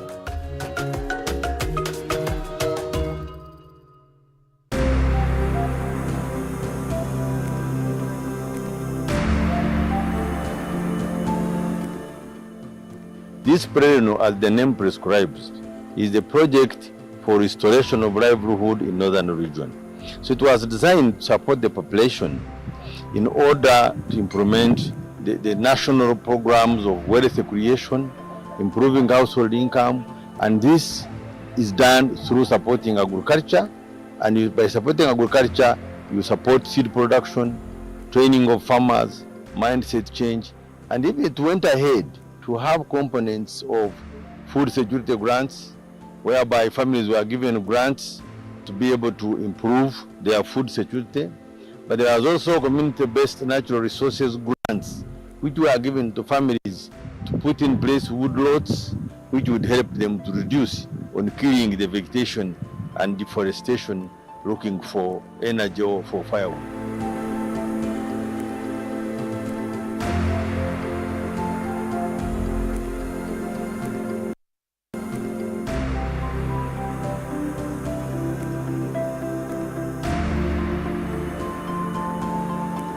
So this is my general perception.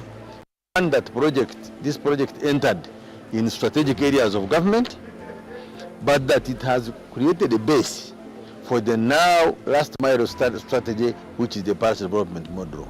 And therefore this base that it has left will help us actually, and I'm sure we'll get better results in a Chole area and Ajumani when we are implementing the parish development model.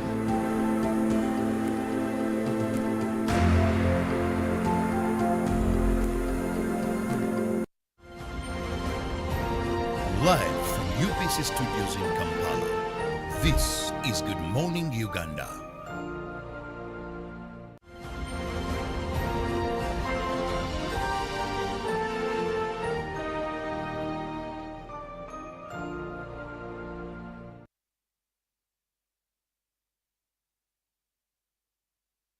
Good morning and thank you so much for being with us on UBC TV this morning. I'm Robert Chirabonyonyitono. Welcome to the agenda, and this morning I'm humbled, I'm honored to have officials from the Buliuli Kingdom with whom we are going to be discussing the coming Uganda North America Association Convention of the Buliuli. Now, I don't know if you've heard of the Buliuli. In case you have not, well, by the end of this show, you'll be very informed who the Buliuli are, and also you'll be very knowledgeable of the convention that is going to be taking place on the theme promoting Uganda's culture and heritage in the diaspora. Now, the Buliuli UNA Convention, Canada, is what we are going to be discussing this morning. We've talked about a number of conventions when it comes to the Uganda North American Association, Ugandans living in Canada or North America. They have a common UNA convention every year, but also various groups under their cultural institutions do meet. I'll not mention because today I have the Buliuli with me. And join me welcome the first Deputy Prime Minister, Buliuli Kingdom, Honorable Muyomba Dennis. Thank you so much. My dear brother, Robert Nyonyintono, our viewers out there, we are so glad and happy that you're there watching us. Please expect a lot from us. Yeah, you're going to know so much about Buliuli Kingdom, as my brother Robert has elucidated. So stay tuned. Thank you so much.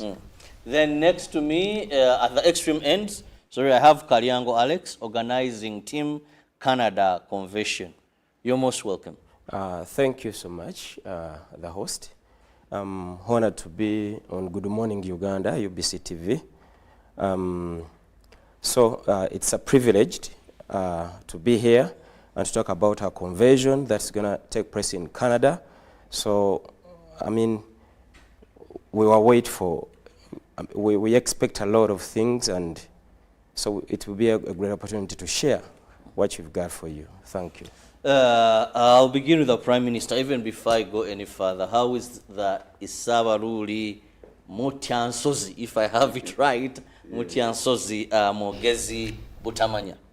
Thank you so much, my dear brother Robert.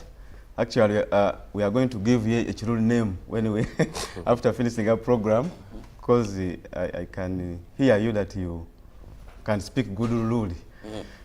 Once again, our dear viewers, I greet you in the name of the Lord, and I want to thank you so very much for the work you are doing for the country, our motherland, Uganda. He has asked me how is the Isabaruli. The Isabaruli is okay and is very well, is healthy, and has sent you warm greetings. And right now he's also watching us, brother Robert. I'm very humbled. Yes. So it's the Isabaruli Mwatyansozi Mogezi Butamanya, the king of Bululi. Yes. Well, the king is watching us. I have the first Prime Minister with me this morning. And I want to believe if you know Vemururi somewhere, please send a message. Give them a phone call that yes, we have the Prime Minister and the King is with us watching. And I want to believe also in spirit is with us here, and also the leadership of Buliuli. Now, I want to go straight. When you talk about Buliuli, we have over 50 tribes in Uganda, but few have leaderships and have been able to come out as kingdoms. Now, who are the Buliuli? Thank you so much, my brother Robert. The Buliuli are the people who speak their mother language called Lululi. And actually, we came so much from Buliuli Kingdom. That's where we have our roots from. And now the Buliuli stay in the current district called Nakasongola district. And Buliuli don't stay alone in the district. They interact and stay with other tribes. A case in point, we have the Banyankole, we have the Banyarwanda, we have the Baganda, we have the Basoga. So we enjoy cordial relationship with every tribe in Buliuli. And we have our cultural leader, who's none other than the Isabaruli Mogezi Butamanya Mwatyansozi, the king of Obukama bwa Buliuli. So that is in brief who Buliuli are. Well, now that was said, we move to today's topic, which is promoting Uganda's culture and heritage in diaspora, where the Buliuli have organized the UNA convention. Now, Alex, help us understand, what is this all about? Thank you very much.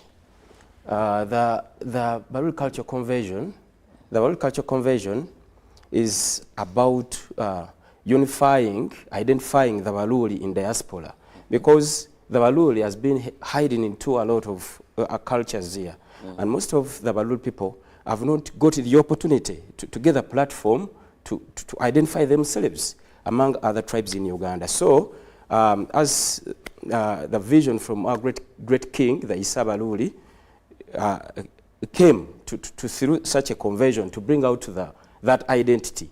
So that's why we began on a project through diaspora to bring out the people who descends from the Buliuli culture and heritage. So it's an event that is going to focus on culture identification of these people from the great kingdom of the Buliuli, and also the conversions not only for the Buliuli people, but the allies. The Buliuli got allies, and some other many tribes in Uganda. We're going to come together through this conversion, championed and led by the great Buliuli people. We're going to bring them, the business community, the people in whatsoever walks of social and economic, to bring together, to identify themselves, to network and to expose what they are, what they can do, the creativity, etc. So it's basically looking out for the Buliuli in diaspora to come together, network, get to understand more about the Buliuli culture. Sure. I love that you mentioned that many could have been hiding in other. Yes, sure. Because they have been lacking platforms to associate with. So they look for what next they can fit in with. Yeah. So actually, another thing, when the deputy was talking about, Deputy Premier was talking about the origin of the Buliuli. We are running a documentary on the history of the Buliuli. And soon the documentary will be out, and we shall share with you, BC, so that people can understand that this rich tribe has been there. The traditions, the values, this way they've got a lot of good things, which other parts of Uganda could see and cherish. The Buliuli people have hidden a lot in other cultures like Uganda. So through these conversions, such events, we want to come to these people and tell them, hey, look, you have Mululi. You have a rich culture. You have this, you have this, you have this. So that we can move together as a unity in diversity. Oh, so I want to believe maybe they have just been lacking a proper quorum to associate with, and they felt that we can hide in this side, we can be here, but now that you come out with a clear commission and say, we are coming together, we are Buliuli now, Premier. In addition, thank you so much, my brother Alex. My brother Robert, in addition to what my brother Alex has alluded, the convention is also aimed at promoting the cultural heritage, identity of the Buliuli people in Canada. He has mentioned about it. So we are going to have a lot of activities, exhibitions. We are going to showcase, like in the fields of agriculture, fields of tourism. You know, you need to come to Buliuli and see Lake Choga. Down there we have Lake Choga. Do you know it? Yes. Yes. So, and try to, maybe you can even do boat cruise, or you can set up some very good hotel there. So there are so much businesses that people of Canada can explore in Buliuli. Not only in Canada, North America. And because exactly, North America. Yes, we believe that Canada and America, they are almost unified community. Yes. So it will be an opportunity to show and promote, that is the culture and heritage. Exactly. And we are calling even capable Ugandans to come on board and register so that they can be part of this program, this arrangement. Because a businessman from Uganda, a local businessman, you are an investor, a manufacturer, may not have gotten the opportunity to understand that there is business in Nakasongola. For instance, Nakasongola has got one of the good lands. Actually, there was a motion to move the capital of Uganda to Nakasongola. You understand? So I think, yes, we call upon Ugandans. Even the center. We call upon Ugandans Uganda. To go to Nakasongola for just sightseeing. This is the best of land anyone could desire to dwell in. So that's why such conversions, they are made to showcase, to expose everything that comes from what? From our rich religion, that is Buliuli. Another objective, my brother Robert, is to identify and encourage Buliuli people in diaspora, especially North America, to love and support the initiatives of the central government of Uganda and those of the kingdom. So we want also to use this avenue of the convention to appeal to our people and the well-wishers in North America. Please embrace the positive programs, the positive projects of government and the positive projects of the kingdom, so that we work as a team. We can't work in isolation. So we need to work as a team, and we achieve as a team, and then we shall ensure that our people are engaged in household incomes. The people are engaged in the money economy, like HE, the president, is telling us. That's what we aim at, to ensure that we have socio-economic transformation. Now, when we talk about the convention, yes, you've given the reasons why you've come up with this and what you anticipate. But let's look at who are you targeting to be part of this, and do we have? This is going to be in North America, that is in Canada, and we expect more people to come there. But first, we have people in Uganda.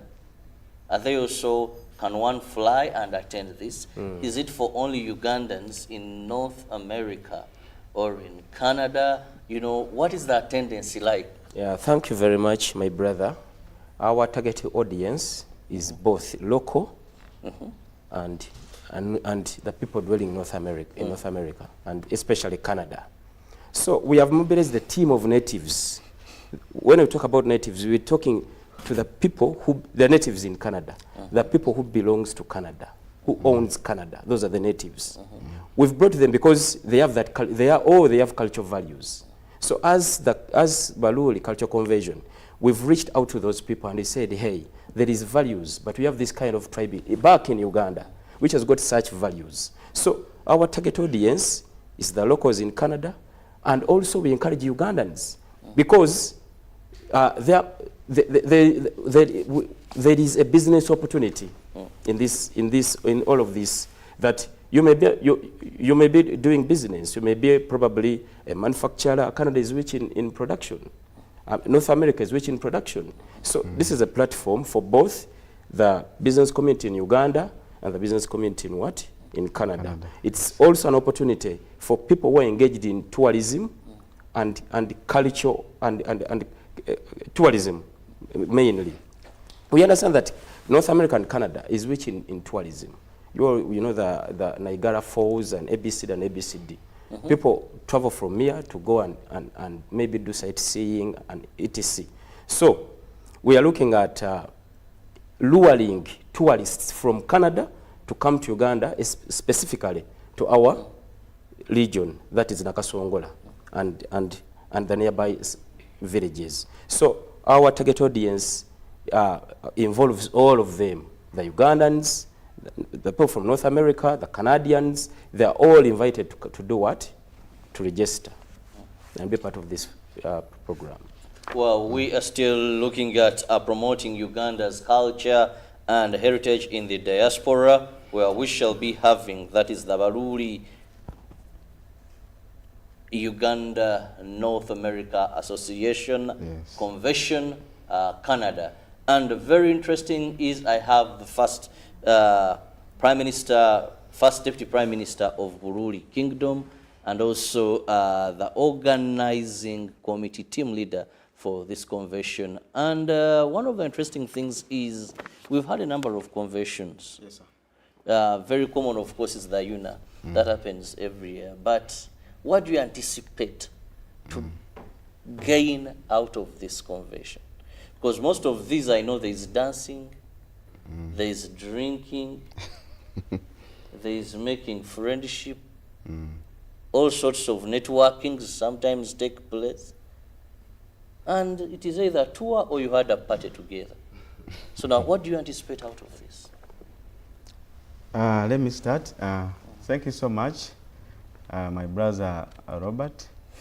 Of course, first and foremost, we are going to have, of course, a meeting of investors in North America. whom we shall discuss with the business, opportunities that we have in Buliuli, in particular, and Uganda at large.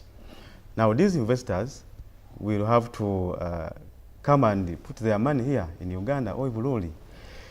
They may put the money in social services sector, the case in point, health, education, infrastructure development, etc. So they may even try to say that we are fundraising to set up a hospital in the Buliuli Kingdom called the Issa Baluuli Hospital.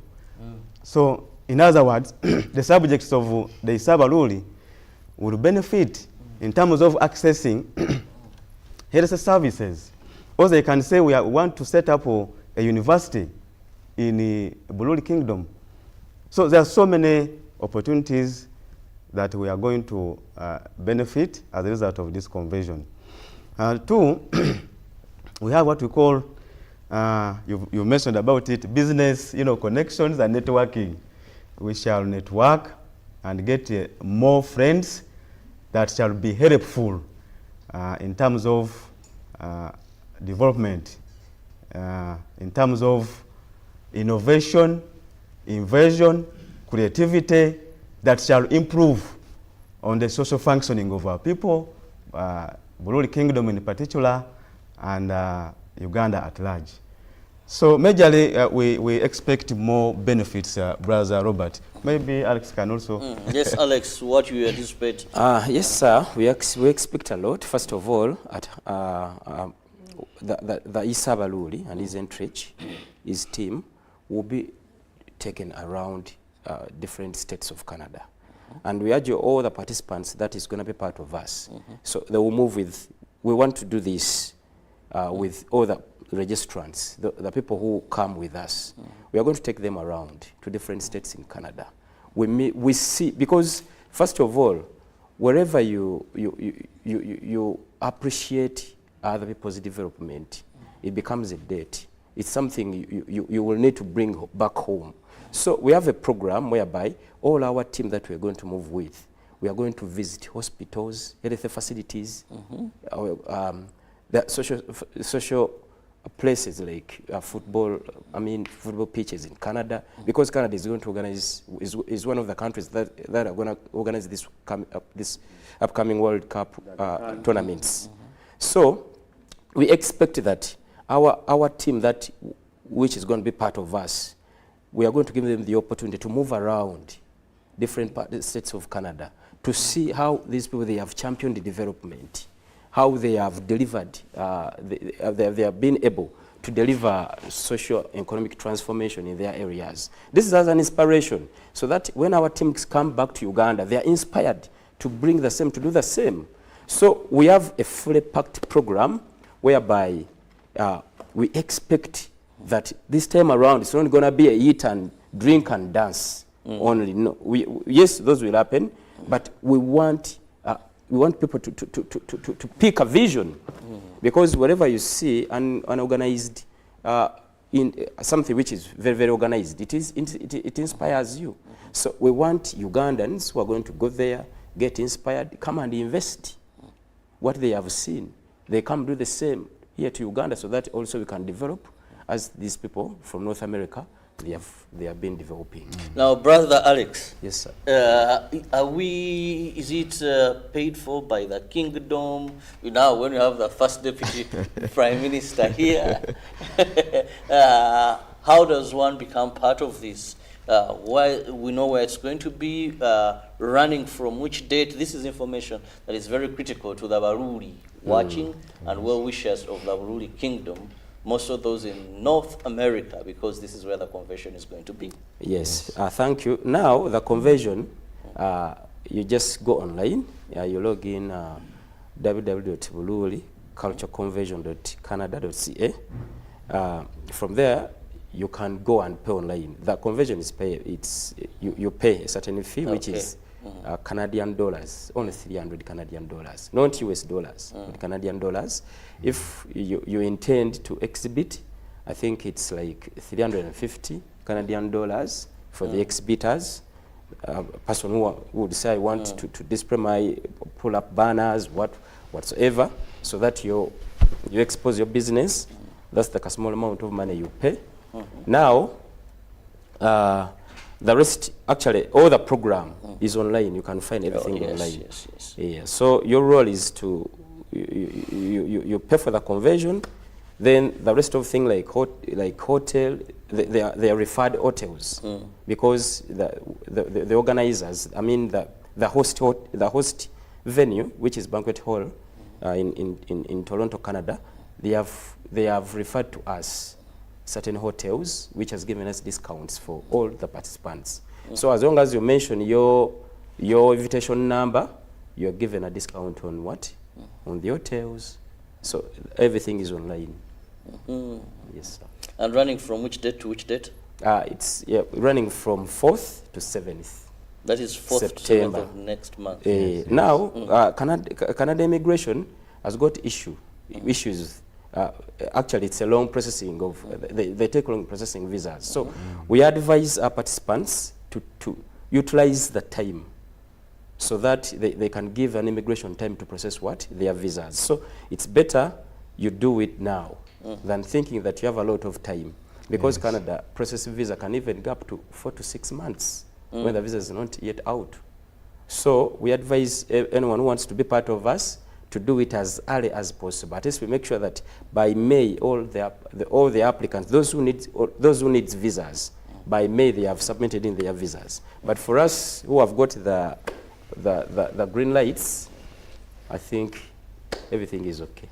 Well, very interesting knowing that the Buliuli will be meeting. That is in September. In September. From the 4th to the 7th, and that is in Canada. And it is the Buliuli Convention. So wherever you are, you're a Mululi. If you can make it there, you should be there. If you're within in North America, then definitely you have no excuse for not being part of this convention. The first of its kind, I want to be sure. Because I've heard of a number of conventions, but I've never heard of the Buliuli.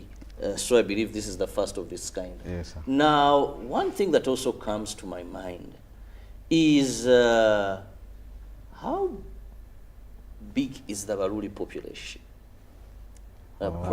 Premier, so that we can know. Or do you have an estimate of at least the Buliuli in the diaspora? An estimate? With the statistics, the Buliuli have been disguised in other tribes. That's why you find most of the Buliuli, they're having Chiganda names, or Chinyolo names. But the Buliuli are too many. It's a large population. Because doing this, we've just come with, we first make research.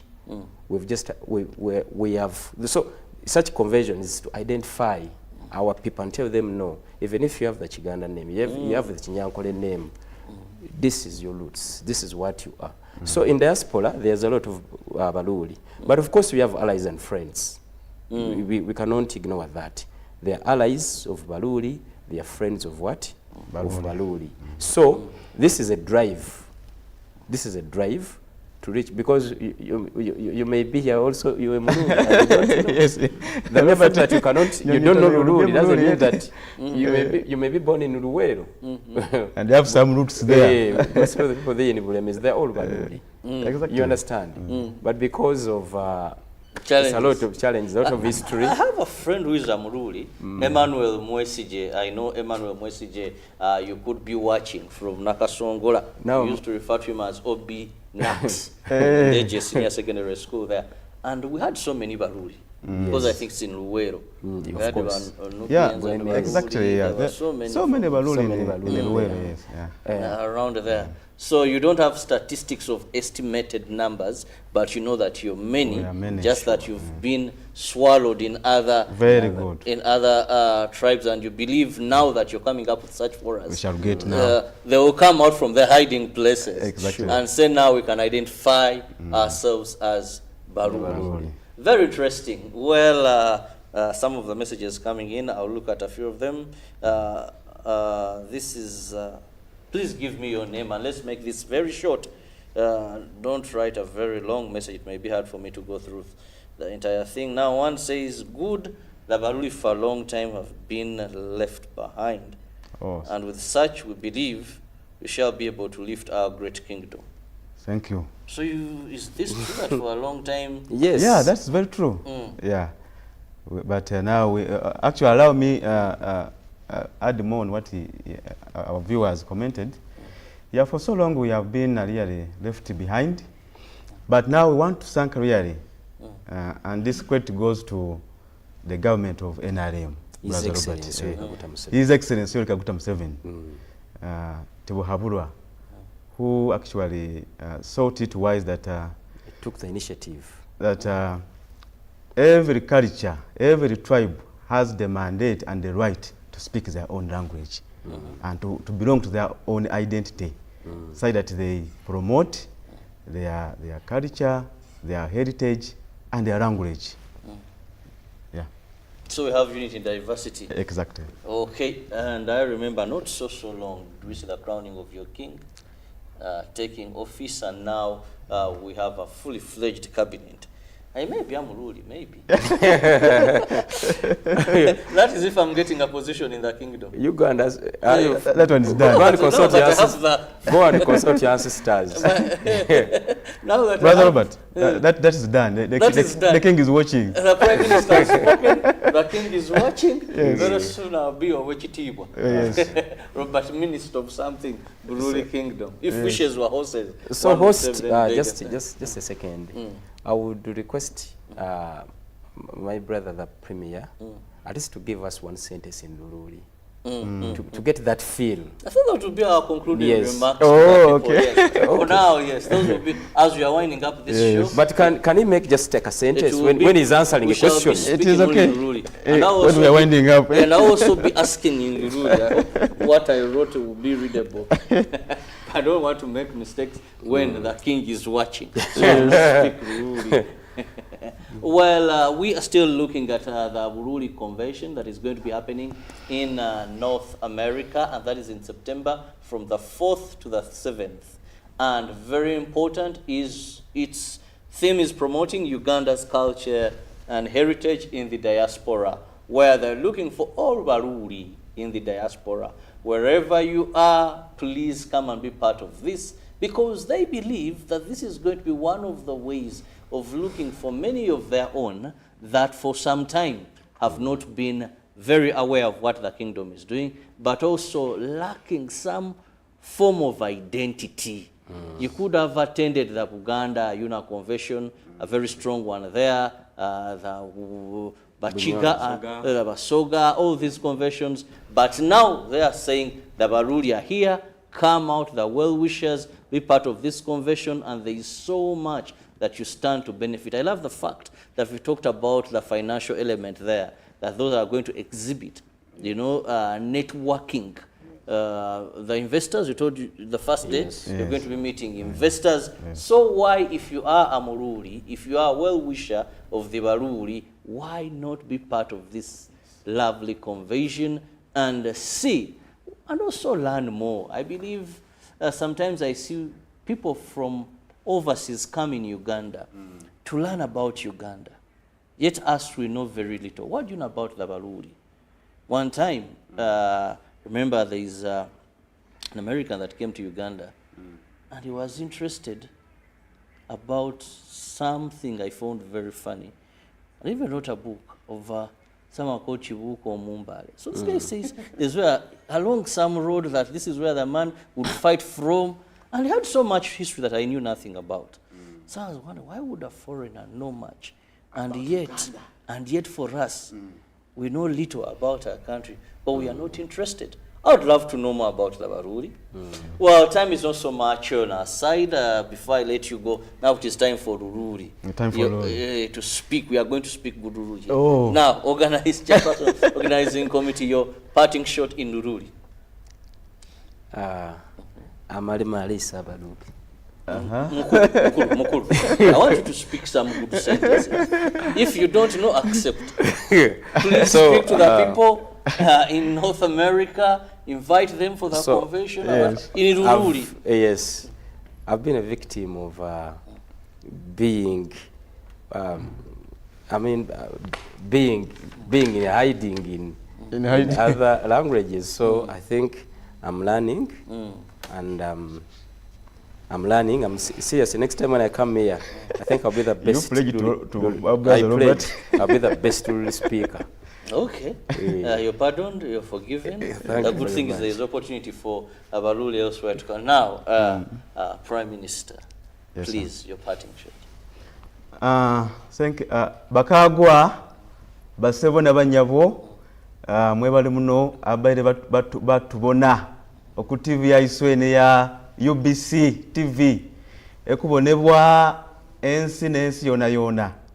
Tuyanzire muno mukulu Robert Oni namukovere twakumuwere ibala erya Kiruli twakumwarika nanyo ababaire mu kamera bayinange twesimire muno tukubeeta Bakagwa nywena mwize omuconvention ya North America Canada bayira banywena bali mu America abali London Europe Greater Europe yona Asia Africa Arabu tukubeeta mwize tubewo leke twege emikiro gyaiswe twege ebyankulakulana twege ebya kolagana n'abantu abanjawulo tusakeyo abanye bamukago bayeze batuyambe kani omubukama omu Uganda tutambulye emirimu gyaiswe gibe kusai nkwenda kwebalya omugole waiswe Yoweri Kaguta Museveni abayirewo mu nsonga eno ya Buliuli kuzantu twatandikire webale muna akati makoto yangawo ne twebalyaku oyisa Abaluli tukwebalya onawo Minister Mululi Mukasa weno liko kubone TV eni mwebale muno nywena nebalyaku abakulu Kanodoni Mujimba Major Misach Mr. Okero Steven mwendesya ebisai obukama bunne bwa Buliuli timu yona ya Buliuli, you know they are listening in Buliuli, they are viewing. Timu yona ya Buliuli, enakasongola, bayinange tubala mukire muno, mwebale muno, kancha bwere mukisa, sona tuli yeni, tukuwereza eyangala ese ya Buliuli.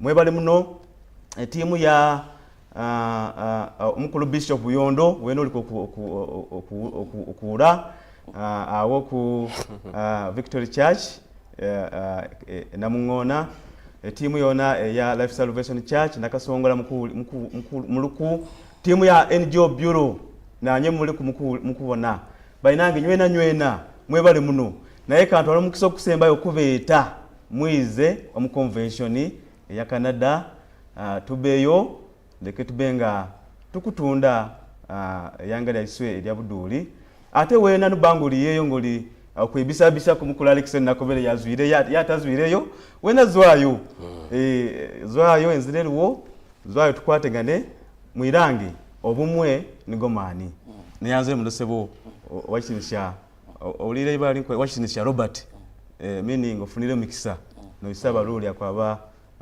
kwendo singambe akwaba kona mu stamp mwebale muno Bakagwa onyamwanga balinde actually just we need a Luli class so that people like us can have that class to go through so that well, time is against me. I have to leave room for Ruben Tuba Kareamuchija Mwena Abaruri. Nice day.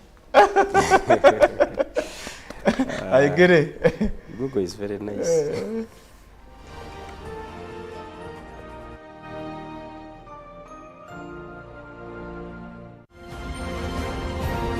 Live from UBC Studios in Kampala, this is Good Morning Uganda.